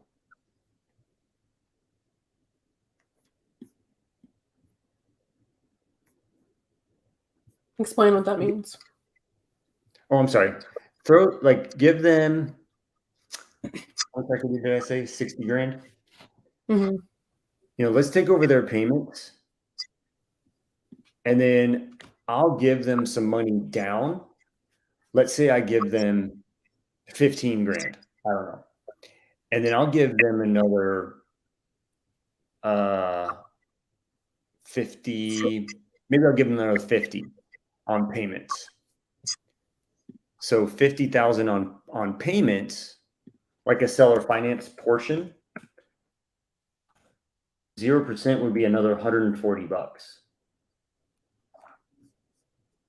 So I'm going to take over their mortgage, sub 2, and I'm going to add on a second little note of, what did I say? 50,000? 50? Mm-hmm. Yeah. So that way my entry fee is lower. If I need to paint, if I need to fix something, I can fix it. And then I can just make payments on your equity. Okay, that's how I work. That's how I work Zillow. Anything, Jade, am I missing anything on that? No, I don't think so. I'm not really seeing much activity in the chat. Are you guys notes? Are you calling these agents right now, or what's happening?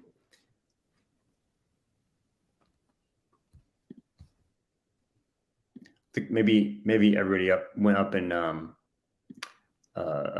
went to the bathroom or something. Okay, I'm gonna do prop stream.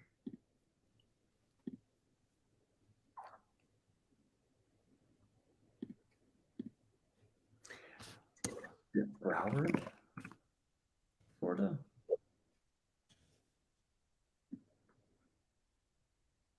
That's Fort Lauderdale.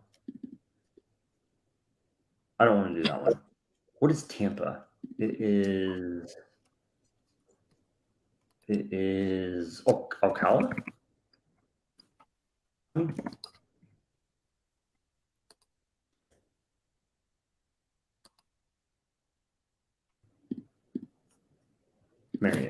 Let's do Marion County. Oops.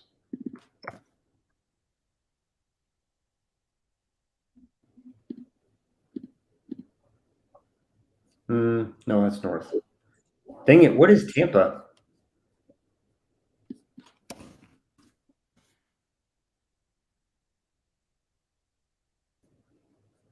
It is Hillsboro. Okay, there we go. Sorry about that. Okay, Hillsboro, love it. Now I'm going to filter for low equity. But I think on this, I'm going to filter a little bit higher equity, maybe 30%.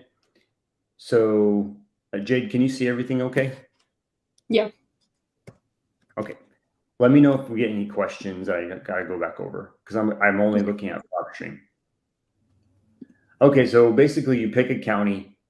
Prop stream, you can't pick the whole state. You got to go by county. Then you just go over here to filter. What I like to do is residential on the property classifications, residential, single family. If you want to do more, do more. Okay. If you want townhouses, then do it. If you want to filter by bed bath, you can. 900 minimum, basically what I want to do. Okay. MLS active. And then right here on listing type, put for sale. Okay. You can also do a rental. People have trying to rent the house that's low equity, but right now I'm just going to do for sale. Then click over here to ownership info. I only do individually owned. I don't want any LLC owned properties. Okay, so what do we got so far? Residential zoning, single family, 900 square foot or more. It's for sale on the, it's on the active on the MLS. It's individually owned. I don't want to do, I'm not going to do years of ownership. What I want to do is come down here to equity, estimated equity. I'm going to do 30%. So we got about 200 properties on there. So for this market, I think solar is more prevalent down here, like Texas, where we are. And there's more people with solar. So that's why I open up the equity a little bit more. If you don't want to do that, you can do 5. Just do estimated equities 5%. And you'll see some like this that have estimated. So this is an estimation. Okay. It's basically going to take what they think it's worth versus the loan balance. So for instance, this one said negative 15,000 in equity. Let's really look at it. So they owe estimated loan balance is 300 and they're listed at 340. Let me double check that. I'm just going to take this address and put it in Zillow really fast. Yeah, it's 340. If you look at this one on Zillow, it's darker. They're taking a picture of the car. I don't know why they're doing that. Like the photos. Does it come with the car? Yes.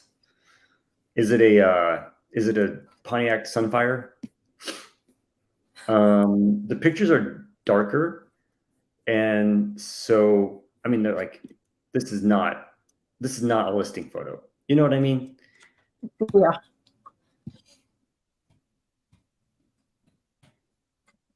Yo. Hold on. The corner of the bathtub. Why? This is amazing. It's low equity. The photos aren't that great. This is legit. Huh? Is it a FSBO? No. What? That's embarrassing.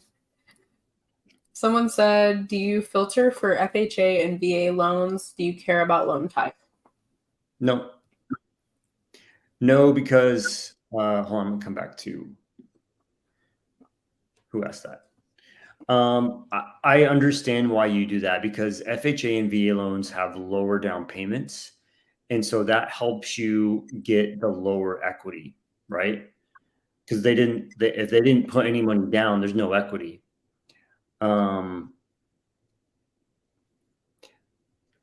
So I understand why you'd want to filter that, but we're getting conventional, we're getting FHA, we're getting VA. I don't filter those out. I want to work all of them. Yeah. But there are people that only want to work VA loans. So like, let's say you are yourself a veteran and you understand VA loans and entitlement, and you just want to work VA loans because that's like a niche that people have. Like, I'm great at VA loans. I'm a veteran myself. So I'm not a veteran, but someone who's working them, right? So that would be a good niche for someone, but I don't care about loan type myself. I think we have 2 conventional loans that we locked up, right? It's like they're up for assignment right now. Yeah. So what I do is, from here, I just export these 40. I add them to a list. Let's just do that. I'm going to call it, today's date is the 7th. So I put 9/7/23. We're going to put Hillsborough, Borough County, Florida, low equity on market. That's it. Just export that out.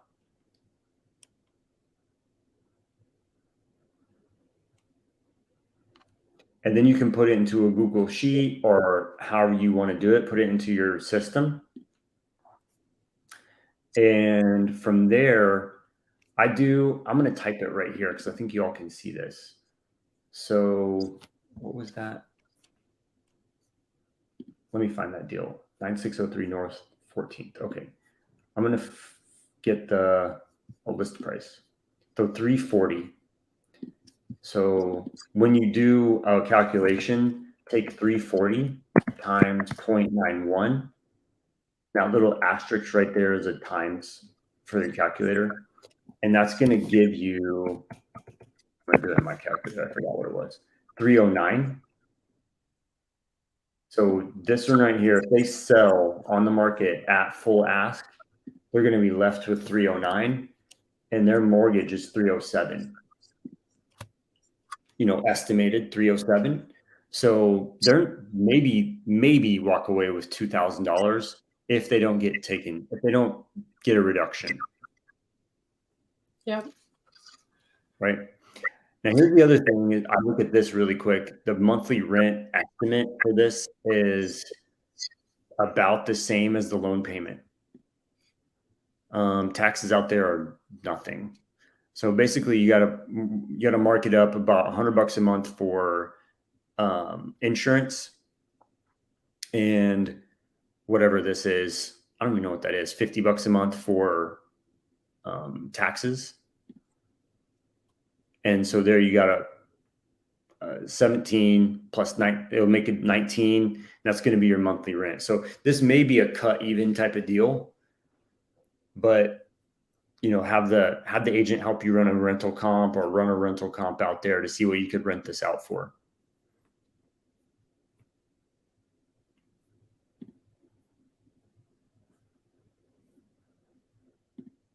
So yeah, save the file. It'll be right here. Make sure you do, what is it? 97. Make sure you go to this little gear right here. Can you see that? Yeah. Go to calculations. Make sure you select all these items. Open loans, select all these items.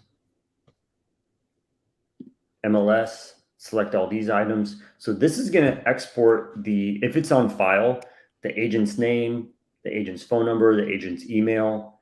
It's going to export that into an Excel sheet for you.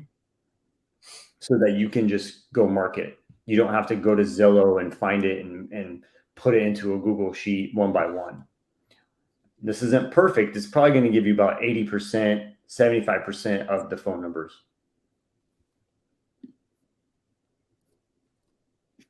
And then you just take that and export it out. That's it. And then you got 40.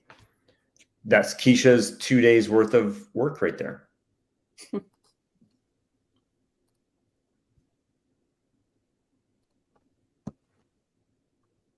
Okay. Someone asked, yeah. We have a quick one. They said, I noticed PropStream hedges by listing estimated values. How accurate has that been in your experience? It's pretty dang close. It's within a couple $1,000. It's within like maybe $5,000 in my experience. Okay. Travis, you showed up late to the party, bro. He's asking what's the LOI generator? The generator, I still have it pulled up right here. I'll go over it really quick, but you can catch it on the replay. Basically, you type in all the information on your deal, like underwrite your deal. Then you click generate and it generates an offer for you. And it looks something like this. It just fills in all the blanks so that you don't have to copy and paste and make it nice each time. Or hold on, I didn't share it. I'm so sorry. It looks something like this. And you can link whatever. Well, whenever they buy it, do they get that LOI or they get to link whatever LOI they're using? They can't, whatever link that they want to send me, I can make that work.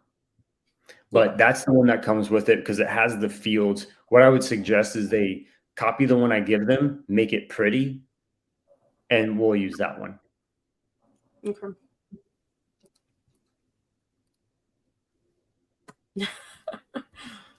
Yeah, bro. Travis, I'll send you the links, okay? Jade, we've been going for 2 hours. I know. It's flying by. Real?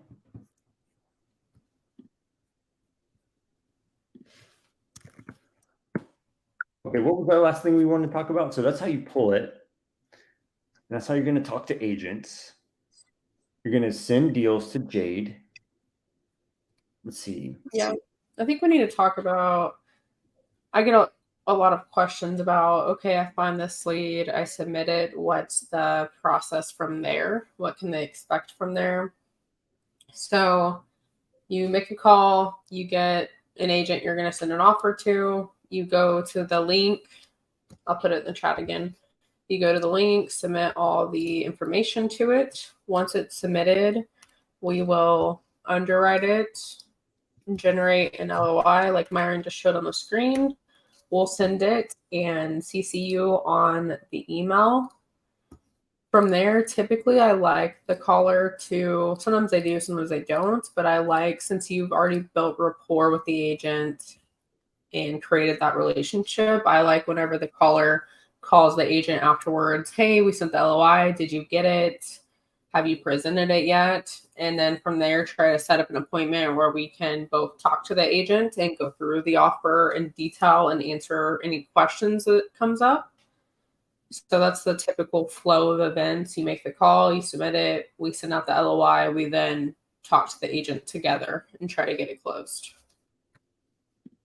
And then from there, we'll also handle dispo and all that fun stuff. So you can just focus on generating leads, making calls.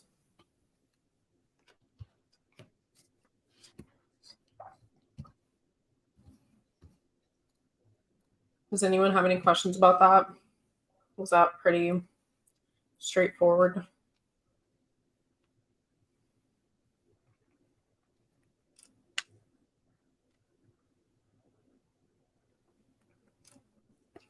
And also I get one submitted and so we get a lot that are behind on payments.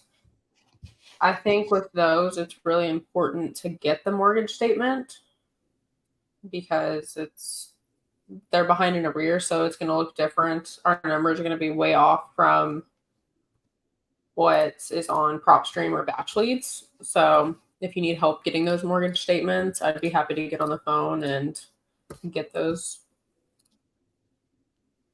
What else? Yeah, we want to help you make some money, right? So send us some deals to look at. We'd love to help you. The cool thing is we have structured a team. So we have an underwriter. Jade does underwriting. I don't do underwriting, but we have someone who's committed to that position to underwrite the deals and send out the offers. And we communicate with that person frequently to make sure we're sending out offers we can work. But what I want to do, what really brings me joy is like helping and teaching others. So if you have one, send it to jade.thrivemodellc.com, and that's a little form that you can fill out. And there's some stuff on there that say, hey, it has to be under $100,000 of equity. I don't remember what else. Read the instructions. Make sure you're not sending us stuff that's like $1 million of equity. We can use that $1 million to go buy 20 houses. I don't even know. But that's kind of like the premise is like, go find them, bring them to Jade. We want to help you underwrite, talk to the agent, negotiate, and sell these deals. Yep. So Damien just asked on Facebook, where do we send them to? That's a website. Jade.thrivemodellc is a website that has a form on it. Her email is jade@thrivemodellc. So if you just want to send her an email, tell her how awesome she is, that's how you send that note to her. Cool.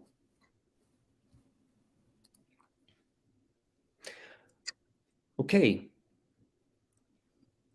So we also run a power hour here in Dallas. So we have people, we pull a list every week and we bring people to power hour and teach them how to make calls in a group setting, right? So we get quite a few LOIs from that. Sometimes we get backed up. So if we don't get your offer out like within 24 hours, please, feel free to ping us and ask us what's going on. We will get those offers out. It just takes, sometimes we get backed up or, life happens to our team. Feel free, don't get mad at us. We want to work and we want to help you. Celeste. Thank you. Celeste, how are you? You haven't called me before. I don't even want to answer your question because you don't call me anymore, but I'll do it anyway. What specific markets are you looking at? Whatever you're looking at. We want to help you buy a deal. I think you were looking in Austin. Austin to me is a tougher market, but anywhere in Texas. We just did a bunch in Florida, Carolinas. We did some in Missouri. Jade, where else? Georgia. We're about to get one in Oklahoma. Oh yeah, maybe. That one's a little crazy. Oklahoma. I called on several in Tennessee that I think are going to be good ones. Sweet. So really, Celeste, send us your buy box and we'll help you. Nebraska. Are you the only person buying there, Travis? I'm just kidding. What's in Nebraska? Cornfields? Cornfields and snow. What's been the hardest objection you've had with on-market agents? He said basically. The hardest objection. One that I find is difficult is when the sellers are getting a divorce. That's really tough because they don't want to stay on the loan together. And I mean, if one's not on the loan, then obviously that makes it easier. But a lot of times they're on the loan together and they would have to go refinance or do some loan mod. So it's just really complicated. And they're already going through the stress of getting divorced. And they're like, I don't want to be tied to this person anymore. Like we had one that they literally let it go to foreclosure because they'd rather do that than be tied together anymore. So it's just that one's really tough for me. I remember that one. Yeah, the guy was even like, he was like, I have money, I can catch this up, but I'm not going to. I was like, damn, okay. Oh.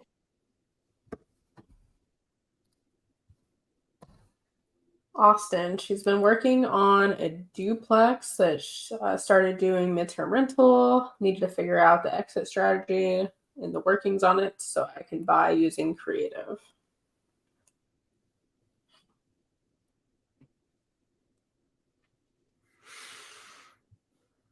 Cool.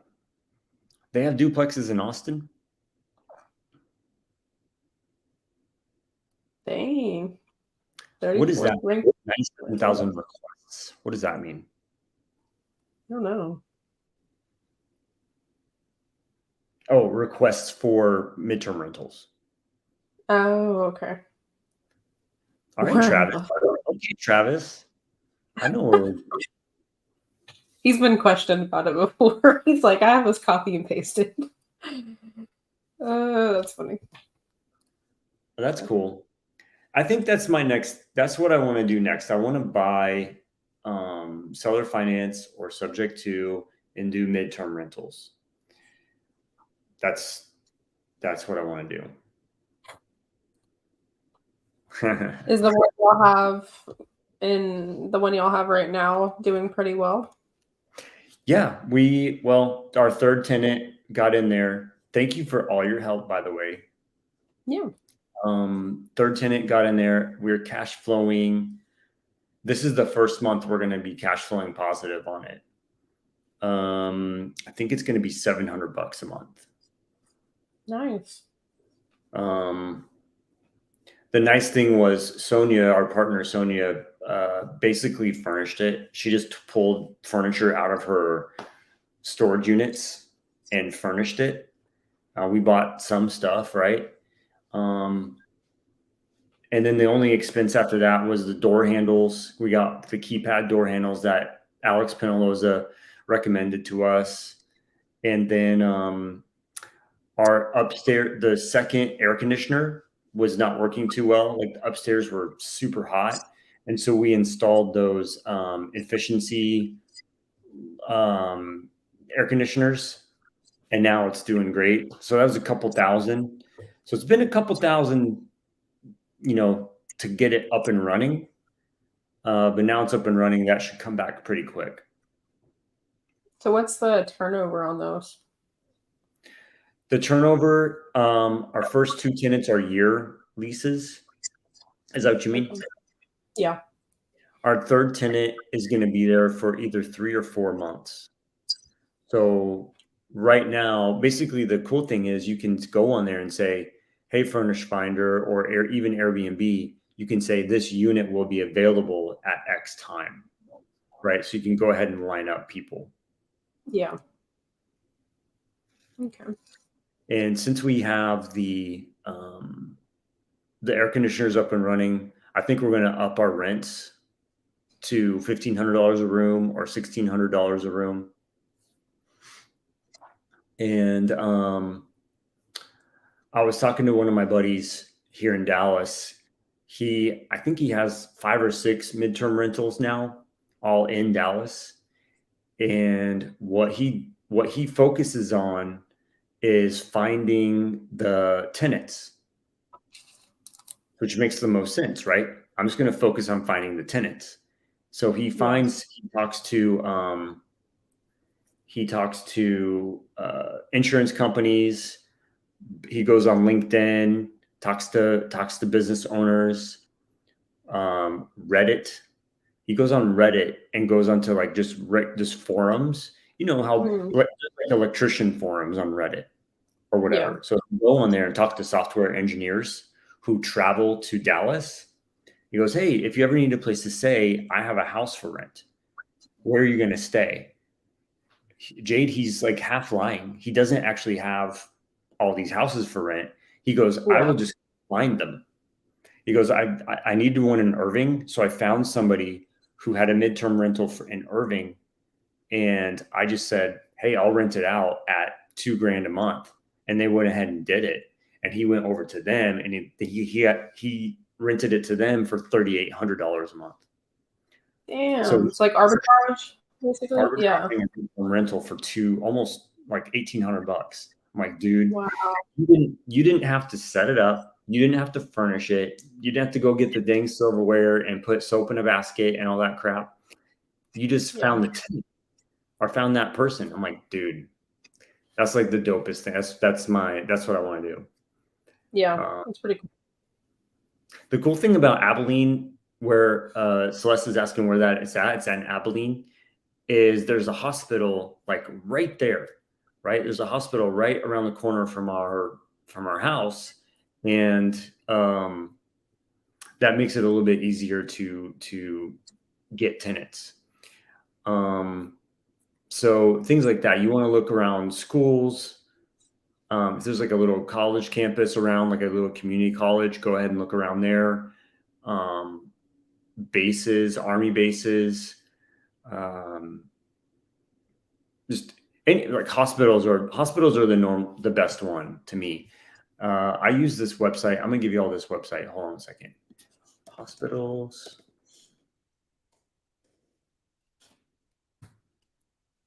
Yeah, y'all got that one in a really good area.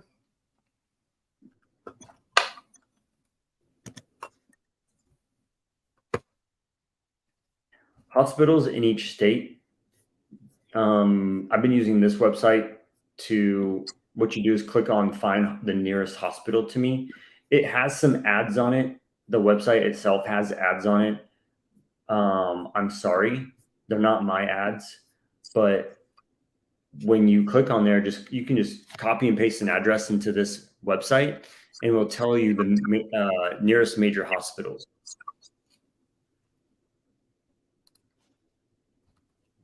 Travis said, do you look at targeting traveling skilled workers? I will. So here in Dallas, there's a highway called 380. If you're in Dallas, you know 380 because it is going crazy with construction. Homes, there's like a Chick-fil-A every 2 minutes on this highway. They're just blowing it up. And there's hospitals, there's hotels, everything is out that way. So yes, Travis, if so for instance, remember Jade, we went to Montana and Jerry's brother built a house.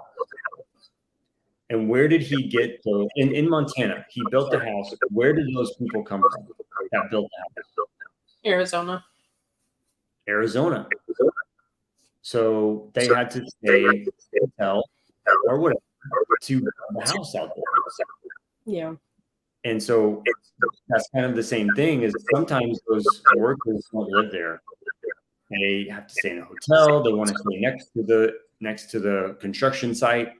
And so if you could have a little midterm rental out there where they could rent the house and have their own kitchen and, cook in the kitchen, you can't cook in a kitchen in a hotel. So yes, people who are traveling and doing construction, building hospitals, if you can get next to a hospital that's being built, that's dope. Yeah. Yeah, Travis, I can find some. Myron and I actually just closed one that I think was a really good deal here in Abilene, but we can find some and let you know.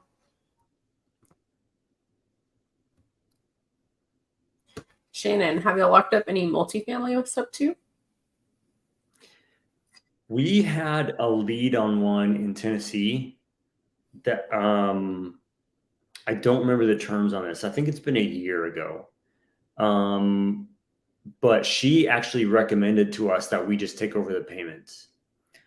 What we've done is seller finance or a syndication model. So not sub 2, it's been seller finance. How long did your place stay vacant before getting the next tenant on your midterm? Celeste, on the Abilene deal, we got it furnished and we had a tenant, like the day that we furnished it is the day that we met our first tenant. And I think she moved in 20 or 30 days later. And then the same month that she moved in, we got our next tenant. And then I think another month went by and we got our third tenant. It's a 3.5. And so what I'll be able to tell you after about 3 months is how long that third bedroom stays vacant. And I'll let you know. So it's just starting up. We just closed it and we just started it. Travis is asking, how hard is it to do syndication on multifamily deals? If you know people with money to do syndication, it won't be that hard. It's really just raising money the right way. If you just already know people, then you can get it done. If you're going to have to go market, then you need to talk to a lawyer about what kind of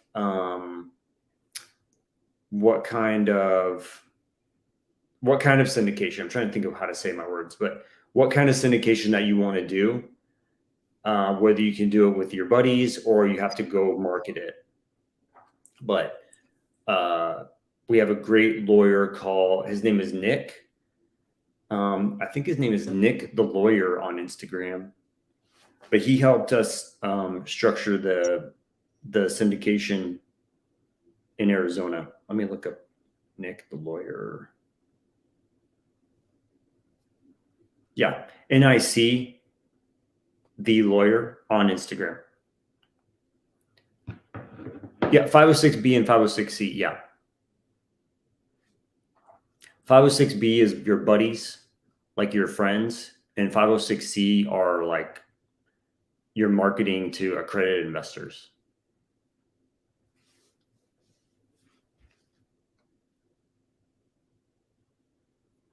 Anyways. Okay. No, Travis, we're cool. We're here to talk about low equity agent outreach, but it's multifamily. We're also doing multifamily as well. Yep. Jade wants to buy multifamily in Dallas. So if anybody has a quadplex, a whatever plex, send it to Jade. Please. I need one like yesterday.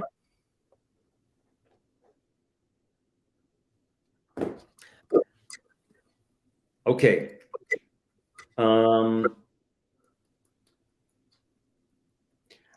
many deals, Jade, how many deals are you closing this month right now? How many do you have in escrow?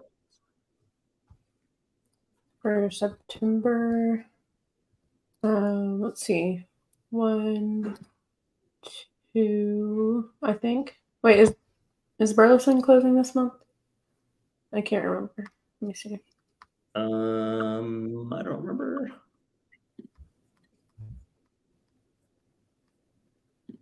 More than 2?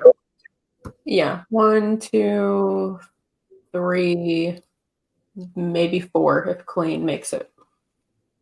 Okay. So you're closing 4 deals. Yeah, we have a buyer on Clean. He just wants a loan modification, right? Mm-hmm. Yeah. Yep.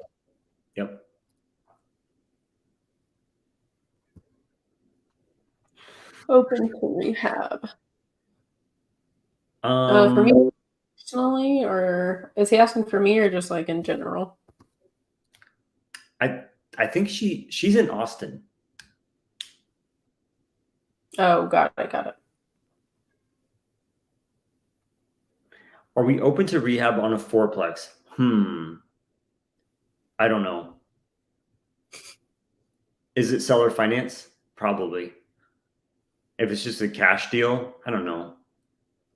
I think I want to put my money down on seller finance or sub two. Because cash, the thing about cash right now is if I exit, if I do a burr, then I gotta put myself into like an 8% interest rate. It doesn't sound appealing. But if it's a fourplex here in Dallas that needs some work, then Jade could fix up one unit, rent out the other three, get them rentable, fix up one unit, she could live in it. And then as the tenants move out, then she can rehab them, right? Yeah. Yeah, that's what I really want to do is house hack. That's what we've been doing for almost 3 years now. For the most part, it's been good. Do you have a loan on it? Mm-hmm. Was it sub two or did you do conventional? FHA. Oh, FHA. Cool. Mm-hmm. What's your interest Yeah, rate? like 3.25%, I think. 3.5, 3.25, like that. I love it.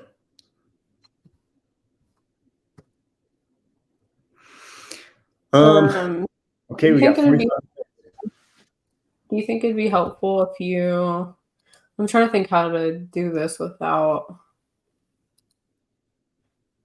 I don't know. I feel like I get asked a lot, or I'm sure you do too, about like what systems you're using to stay organized and stuff. So I don't know if you think it would be helpful to talk about like ClickUp and Slack, or if that's just kind of not as important. We can. Let me think how I could do that. I love that interest rate too. We got it like a year before everything went up.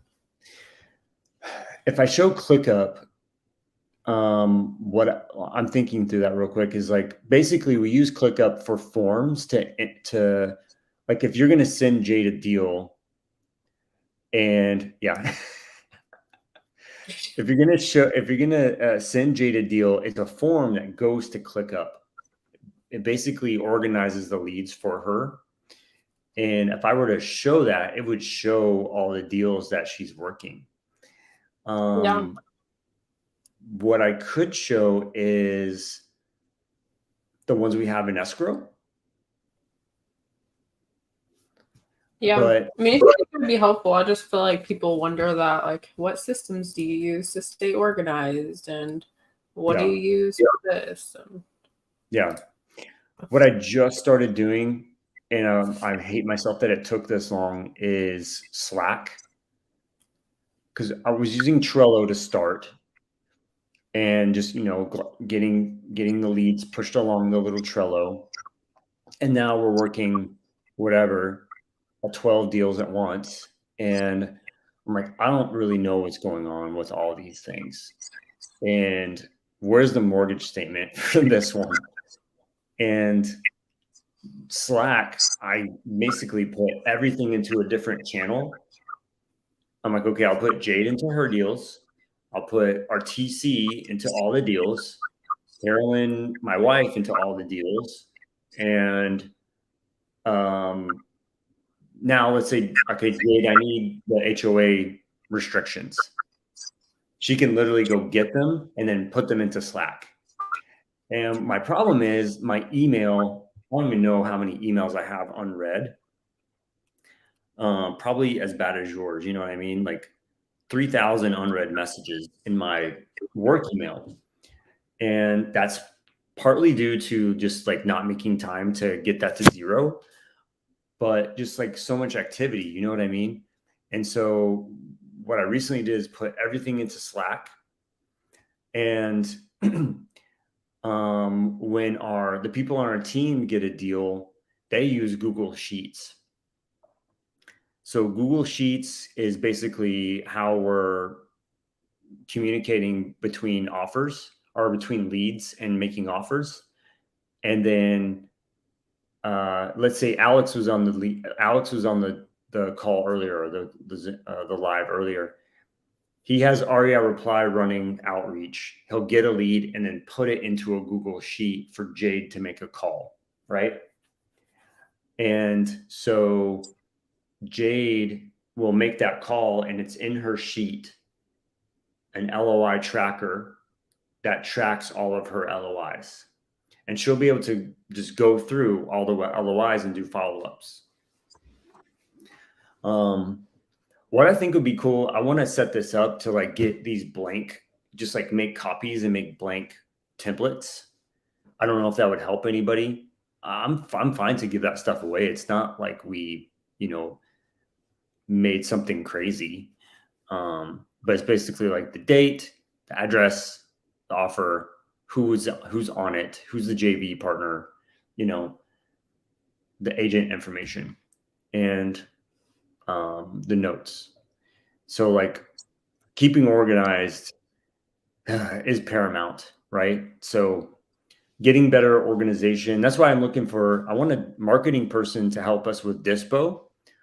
So if any of the 20 people that are watching are good at Dispo, or even if you're going to watch this in the future, you're good at marketing, you're good at making connections, you're around people that want to buy, you might fit for a Dispo position. So please message me on Instagram or Facebook. I'd love to talk to you about that position. And that way I can focus on getting the systems structured better to make us more efficient and not have things fall through cracks and stuff like that.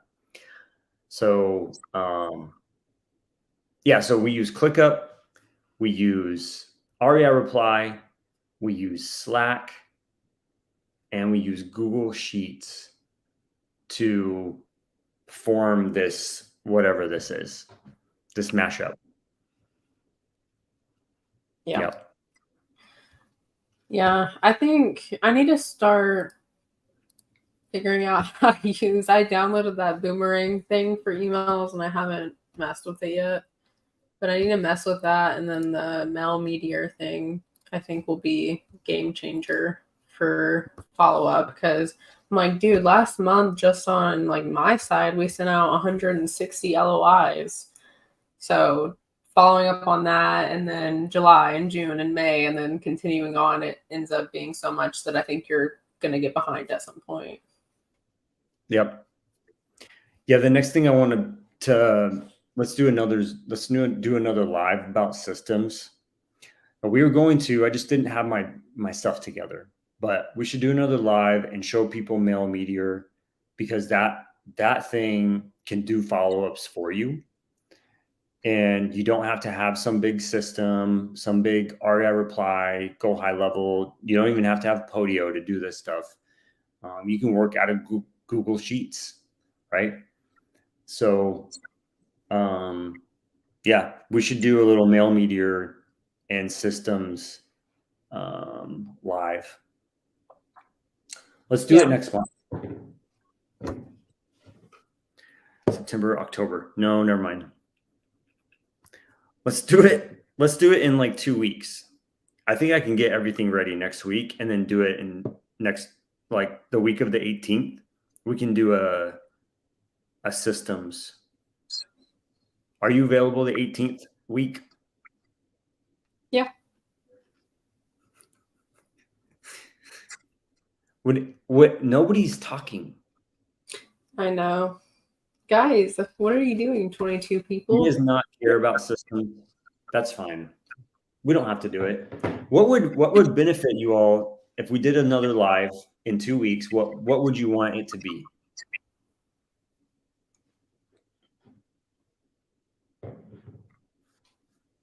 Hold on. Do I have to like refresh my internet connection or something?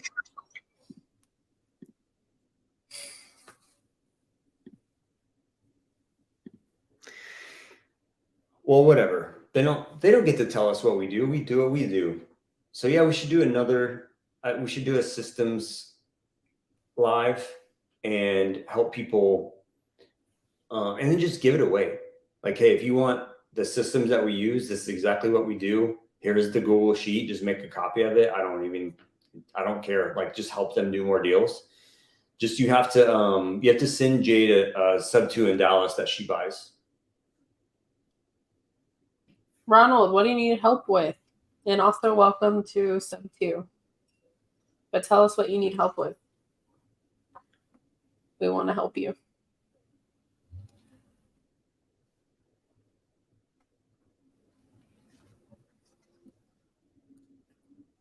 Steven, live look of the low equity scanner and LOI generator. My hair is doing something crazy. So, Steven, that is coming. That is coming. Don't you worry, my brother. You get more leads. You get more leads.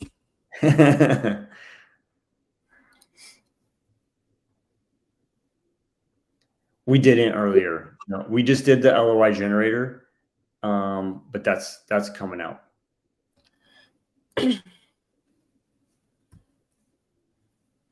Trying to figure it out. What are you trying to figure out? What specifically are you looking for guidance on, Bryant?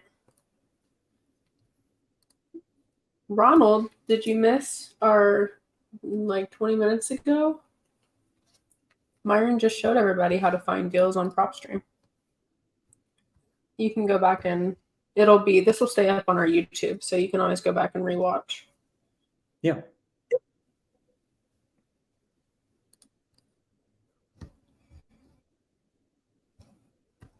Thanks, Carolyn. Regarding no equity outreach with Dispo, how do you decide how much the entry should be with your assignment? I calculate about a 10% entry fee ish. It depends, but 10% is pretty safe. Yeah. Yep. You don't know what you need help with. Bryant, are you in sub 2? Are you the one? I don't think you're the one that said that. No. Are you in sub 2? My thing that I always tell people that join sub 2 is I think that watching the Avatar series is a really powerful thing to start off with. That'll lead you in some direction.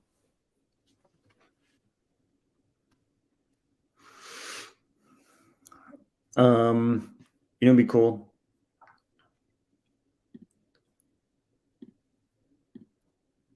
Hold on a second.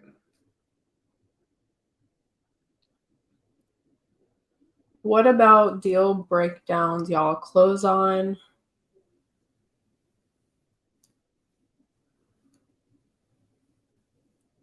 Figure that would benefit your team and accruing more credibility. Yeah. Like once we close stuff, go live and break down what the deal looked like.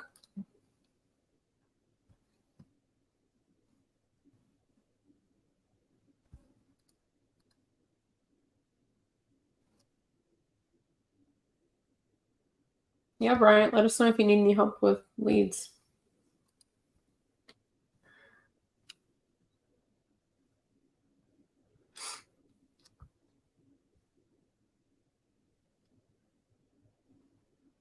Mace poor me.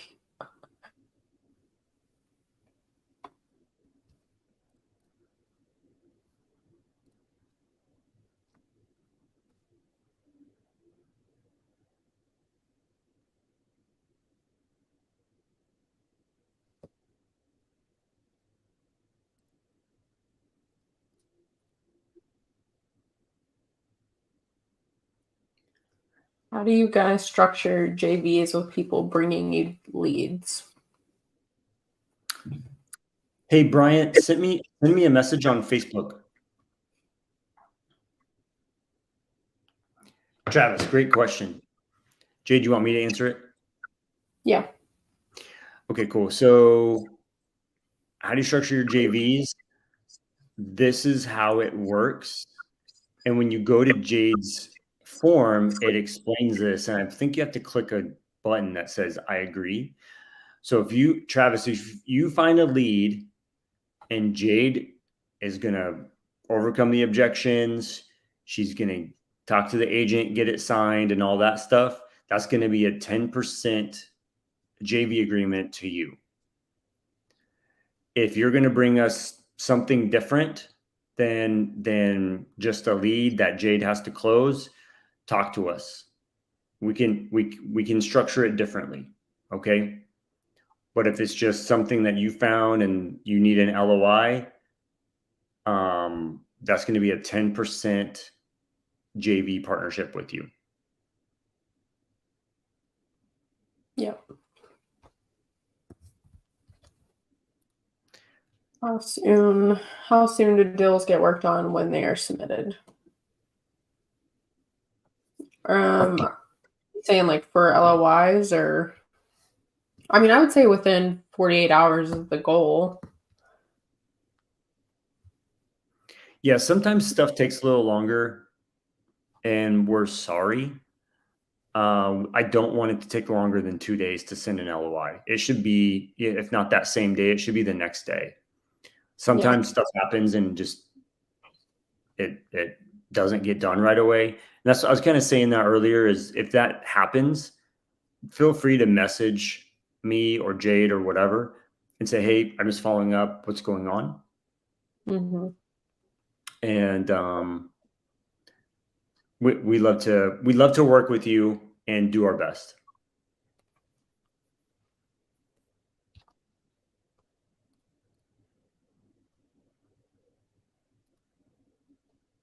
When I import a new list to the LOI generator, how do I keep that list separate from existing leads in there, or do they all stay in one place? He's talking about the LOI, like the takeover tool, market takeover tool. They, when you import another list, so you import one list, you're going to import another list, like you've analyzed everything, right? The new list will have a highlight. It'll indicate which ones are new, and they all stay in that leads tab. But there's videos on how that all works, Brian.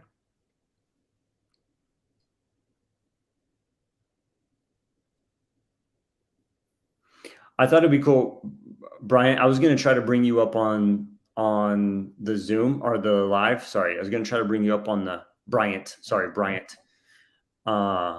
Bring you up, talk to you for a minute if you have a minute.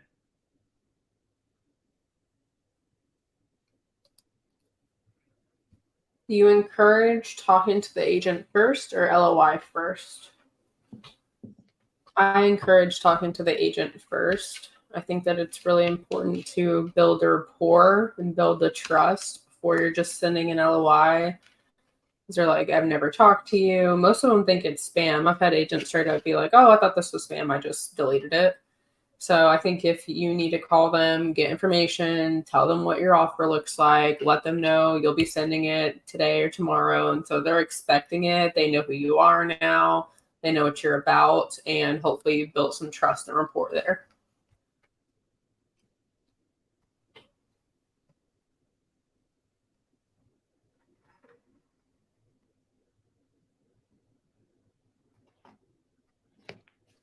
Absolutely. But I do both.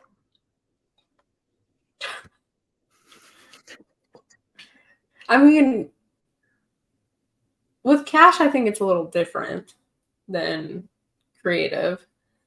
Like, I think with cash, I mean, ideally, you're going to be a step ahead when you talk to them regardless. But I think with cash, it's a little bit more straightforward than randomly sending a creative offer that they've never talked to this person. Yep.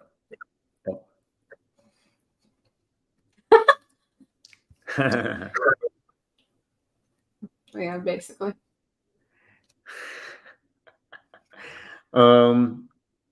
It's okay to try both things. So the thing that my answer differs because I'm different than Jade, right? So there are people that legit will not call an agent or seller or their friends or like talk on the phone. You know, they chat on whatever the chat thing is right now. That's the only way they communicate. They only text, right? And so there are people out there that legit don't want to make calls. And so, but what's the answer for that person? Do they go build a team of people who are good with making calls? Are they able to have a little system where they send out a bunch of offers? How can we help those? How can we help everybody, right? So um to me, it's okay to send offers. It's okay to make calls, but take action in some way. What's up, Alejandro? What? The monsters. I really need to submit a call to him. I told myself I was going to submit a call to him this Saturday. So I need to record something.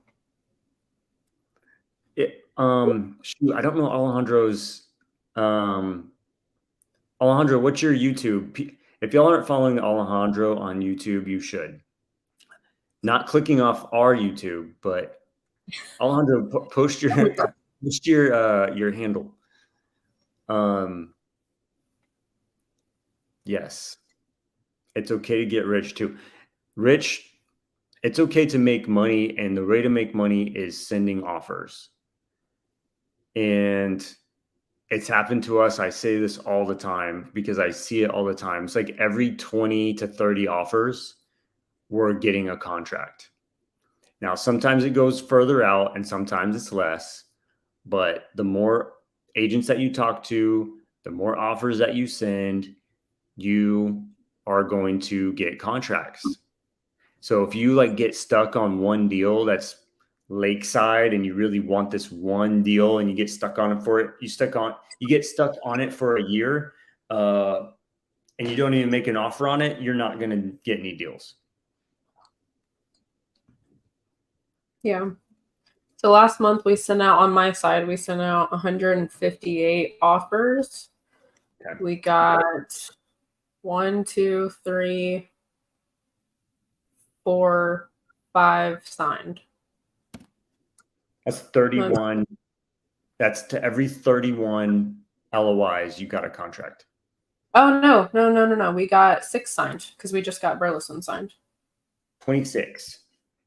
So every 26 offers that you, is that not just legit what I just said? Yeah. Every 26 offers that you sent, you got a contract. Alejandro's YouTube, it's really Alvarez. Go to his YouTube and hit subscribe. Love Alejandro. Love what he does. He's been a big inspiration to both Jade and I and our team. Travis, I need to find a different avatar. Yeah, very true. Never get focused on one lead. What's the saying? Oh, I'm going to draw a blank. There's a saying that I really like about this. I forgot, but without using the verbiage, it's basically like when you have a lot of leads flowing in, then you're not stressed over trying to get that one deal. You're like, oh, I have plenty of others I'm chasing after, so you're not stressing and, putting all your eggs in one basket with that lead. You deserve to be hyped up, Alejandro. You're awesome.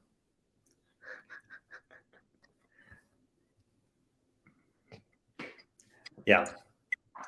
Yep. Big inspiration to us. Thank you for everything. But it's insane. Like 100, what'd you say? 150? You sent out 158 offers. Who here is sending out 158 offers a month. Anybody in the chat sending out 158 offers a month?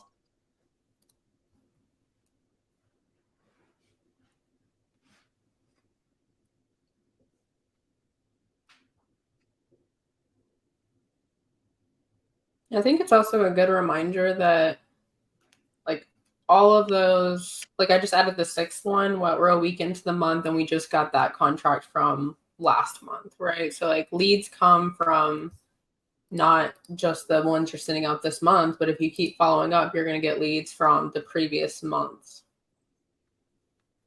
Yep. It's a lot of follow-up. And it's interesting how, what did that agent say for Burleson? Did she say not interested a month ago, or what was it?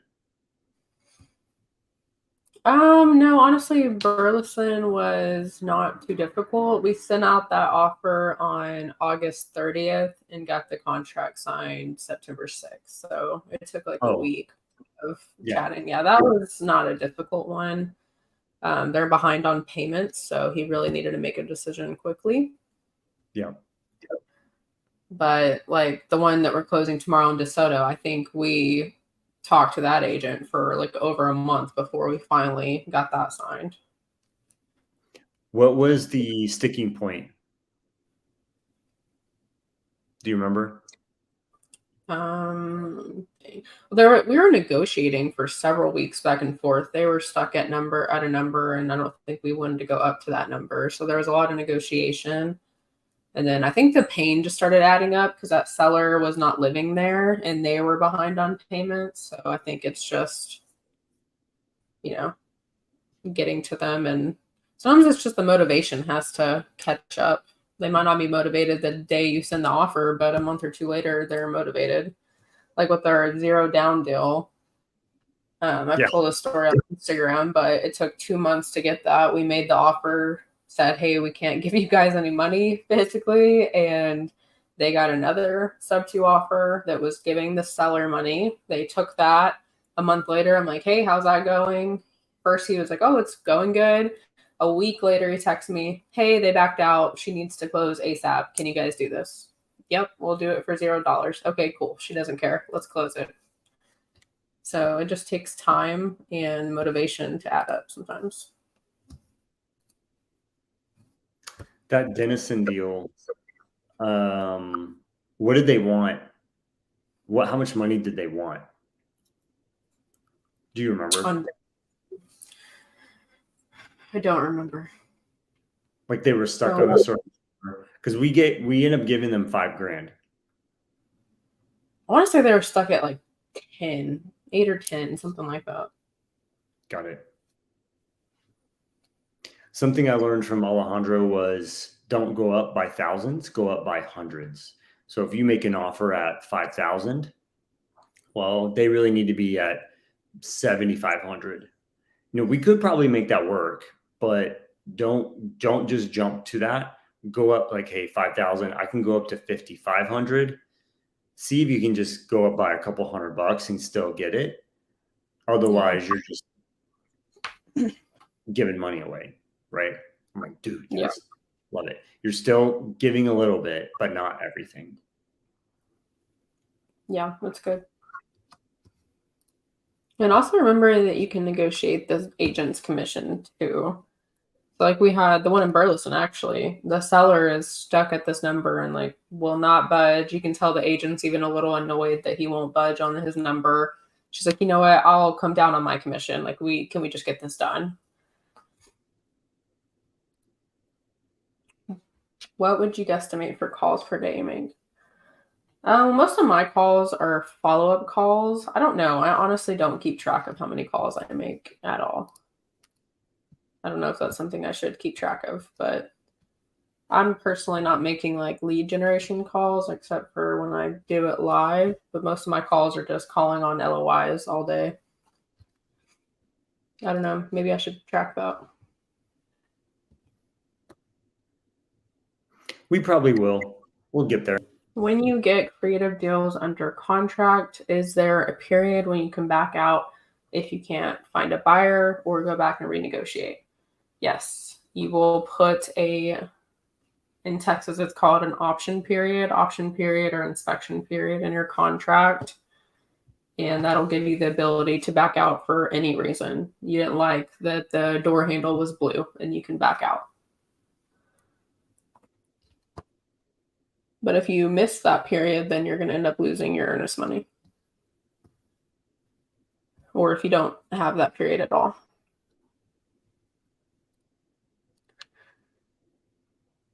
Yeah, the money is in the follow-up 100%.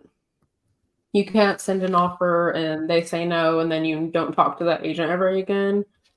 The no changes all the time. Like I had one on last Friday. Andreas on our team had called on it, and I called her right after to get some more information. And she's like, oh no, the seller's not going to look at any sub 2 offers. He doesn't even want me to present them. I don't even think she would give me a reason. She just kept saying, it doesn't work for him. It doesn't work for him. I was like, okay, cool. The next day I send her an offer anyway. She emails me back. I made it clear that he does not want to look at these. I said, I understand things change all the time. So in the case that something changes, just wanted to send you over something in writing so we would be considered. So just because I say no doesn't mean no. How often do you follow up with an agent you sent an LOI to? And do you follow up through call, text, email? I try to I guess it depends if it's like hot or cold or warm lead, but obviously if it's hot or warm, I'm following up like every day, every other day. If it's a cold lead and they don't want to entertain the offer at all, I try to follow up every 2 weeks. Usually it's just an email, the first follow-up, hey, I noticed this is still on the market. Would you guys be open to reconsidering? I try to push for a group call. But yeah, every 2 weeks is my thing. If I'm not getting an email response back for a while, then I'll call them, then I'll text them. But typically the first follow-up or 2, I'm just emailing and saying, hey, this is still active. Here's our offer again. Thanks, Alan. When you submit offers, does a seller accept it? If the numbers look good, I've been getting a lot of agents asking if I've seen the property first. Yeah, every once in a while. I mean, actually, hardly ever do we get an agent say you have to go look at this first, but that's what the inspection period is for, is we'll go look at it during the inspection period. So I typically tell them, hey, we're sending out so many offers that we don't have the time to go look at every single property we want to put an offer on. If this offer works, let's sign a contract and we'll go check it out and make sure everything's, the way it's been presented.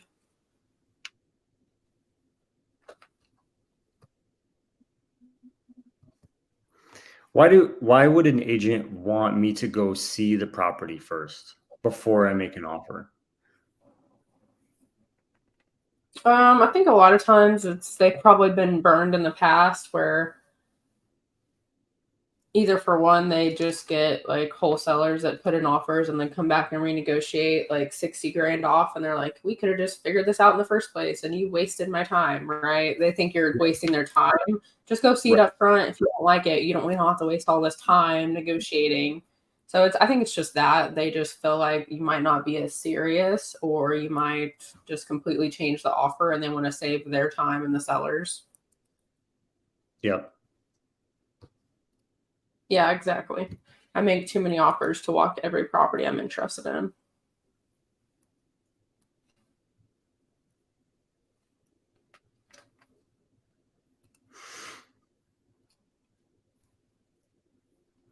Something else I see is like, I'll need a proof of funds. I think I get asked that maybe once every 2 months. Yeah. For a proof of funds. Yeah, the agent on Burleson asked for that. Sometimes I try to talk around it, but it's just like a traditional thing. Like they're used to just getting that because I think that's part of your job as the agent, is like verifying you're not accepting this offer and these people don't really have money. So I understand that as like you feel like you need to qualify this person for your seller. So I understand it, but it definitely is rare and creative for agents to ask for it. Yeah. And multifamily, we would get asked all the time. And just like, what kind of financial backing do you have? But for a sub two offer where, we're going to just pay the agent, well, how much money do they want to see that I can pay off the whole house? Or what? Yeah. And so I ended up just making like a blanket LOI, and sorry, a blanket proof of funds that I can just keep sending out. If anybody needs proof of funds, let me know. I can just send you what we use. It's up to date. I think I just made it like 2 weeks ago. Would that be nice if I sent on our systems one? I gave like a Google Drive of the sheets that we use, the proof of funds, and LOI, just kind of like a little system setup. That'd be cool. I don't see anybody asking for that stuff, but Have not done my first deal yet. Tried getting in touch with pre-foreclosure people, and seems they don't want to speak with. I tried leaving sticky notes, calls, and answering. Yeah, I mean, pre-foreclosures is obviously a different game than direct to agent. They're very emotional. They're going through foreclosure, which is not easy, and they're getting a million calls of people telling them that they can help them and buy their house. So that's just a whole different ball game. I would squat up with someone that specializes in that. thank you. Mm-hmm.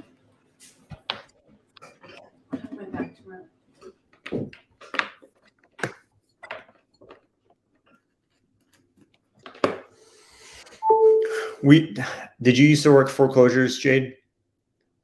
Oh yeah, I've called them before. Did you ever close one? No. I didn't either.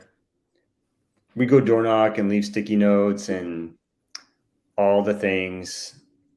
I think we almost had one under contract, and I think some people are good at it and they know what to say. They know how to kind of get under, dig a hole next to theirs in the sand. I don't know what they do, but we never close one. We have the best luck so far with agent outreach, low equity, or just agent outreach. A lot of the ones we get are headed to foreclosure. Yeah.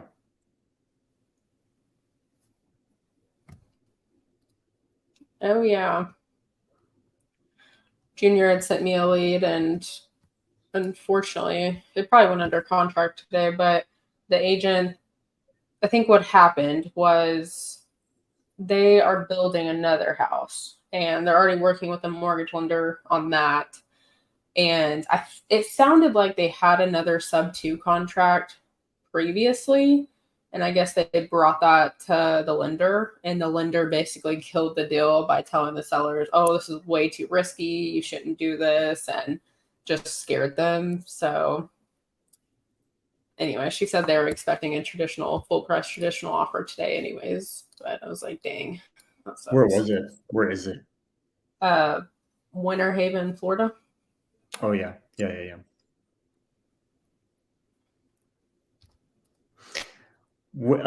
Pace just did a new DTI Zoom. I gotta watch that. Basically, how to talk to the lender to help the seller with their debt to income ratio on the new house. I heard there were some good nuggets, so we need to watch that. Yeah. Yeah, that's probably the number one objection that there is. I know I want to answer this one real quick. Free foreclosures, trying to get my first deal. I'm I don't know what city you're in. Like, are you out there sweating in 105-degree weather?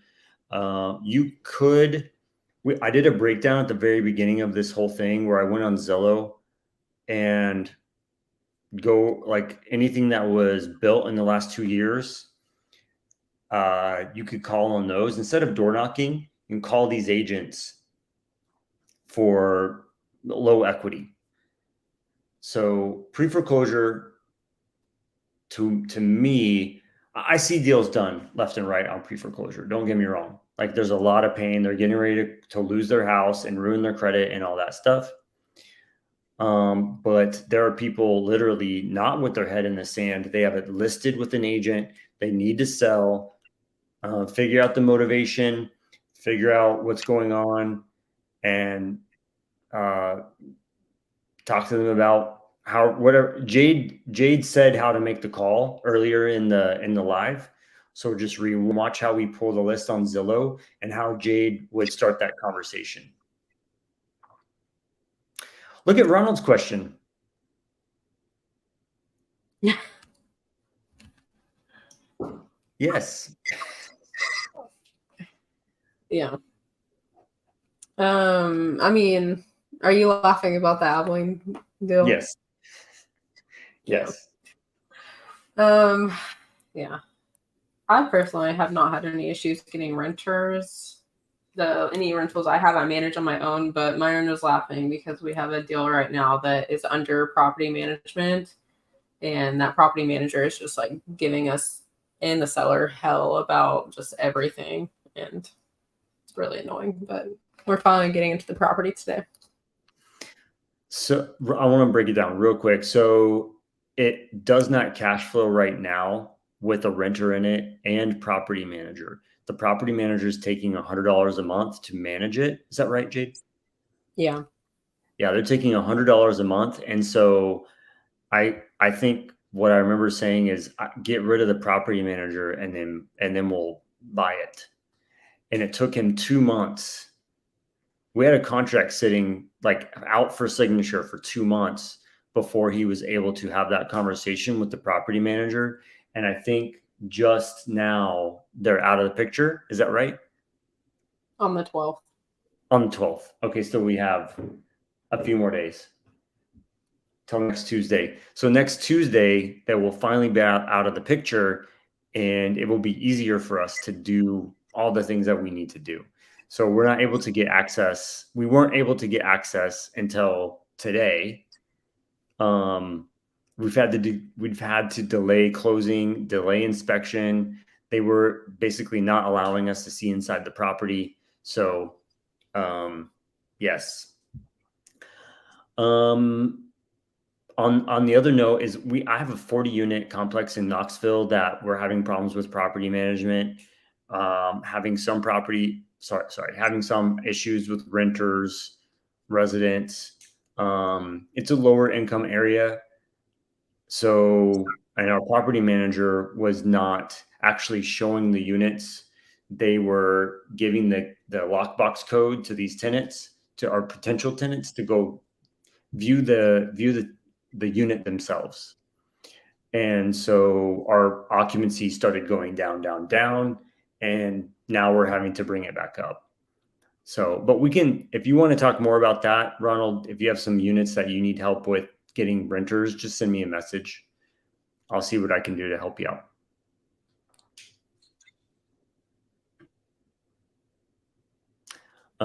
What else? Oh, nice. Cool. Angel, we might need you soon because I'm hoping that we get one in Tennessee. I think I called on one that was in Knoxville too. Cool. Angel, send me a message on Instagram, please.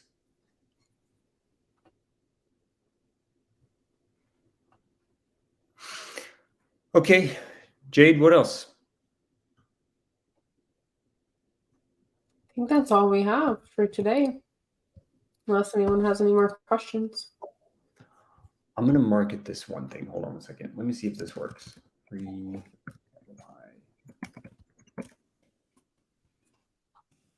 on, I'm going to get a I'm going to market our thing. Give me 1 second.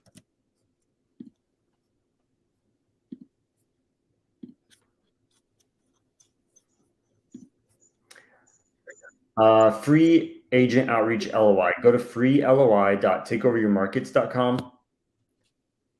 Basically, we're at a 3-hour mark. And if you stuck around for the 3 hours, here's your little treat. Put your information in this little form and we'll send you an LOI. You can make it all pretty, put your logo on it, and that's how you're going to send some offers, send some LOIs out to your the agents that you talk to. Cool. If you like it, like give me a thumbs up. If you don't like it, give me a middle, like just talk to me. Let me know how it goes. Give me a thumbs down, give me a middle finger, whatever it takes.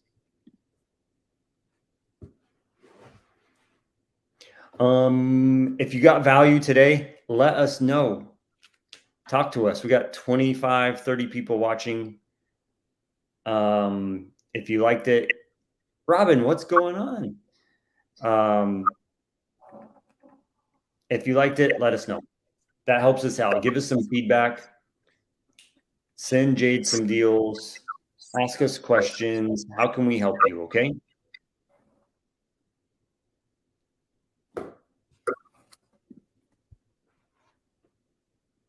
Junior asked on Facebook, can you drop that link again? It's freeloi.takeoveryourmarkets with an S.com.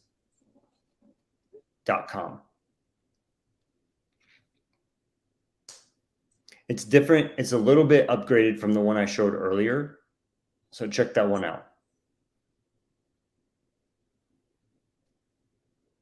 Oh, Joe got us a thumbs up.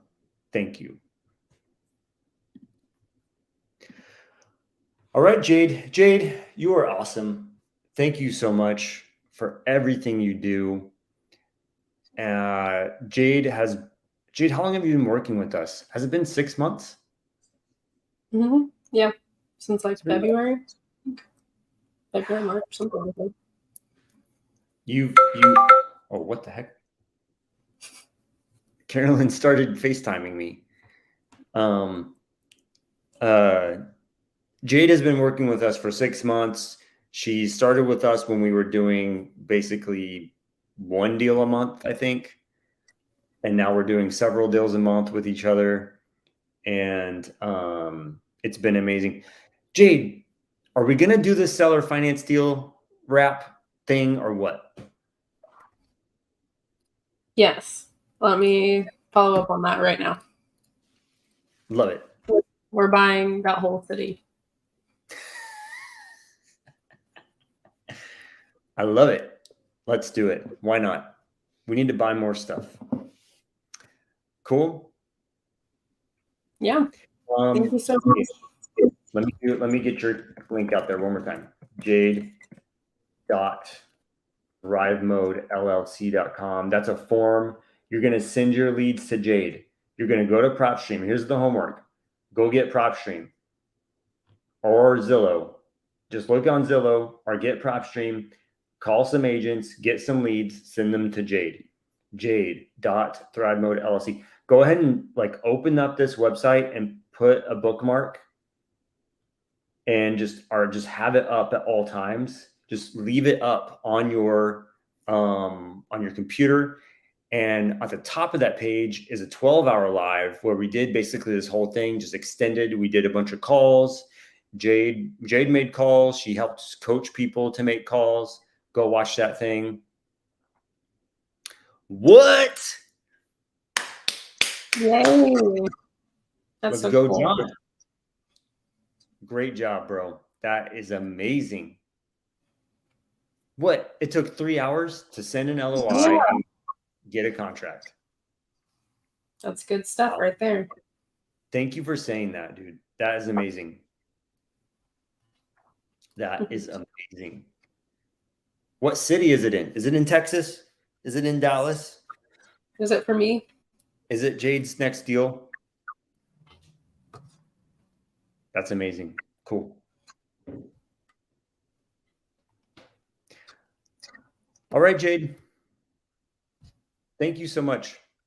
Thank you. This was fun. So we'll Very, do very another one in 2 weeks. We got a contract. I'm pumped. Oh, not for me. What? Minnesota? They have houses? They have shacks. I bet it was like a 2% interest rate. They have to hook people to live in that state. Anyway, all right, y'all. Thank you all so much for hanging out. This was amazing. If you got value, post on your Instagram or whatever. Send Jade some deals. We want to work with you. We want to make money. We want to help you. Cool? 2.9%. I knew it. All right, cool. Thank you guys for coming. We'll see you guys soon. Bye.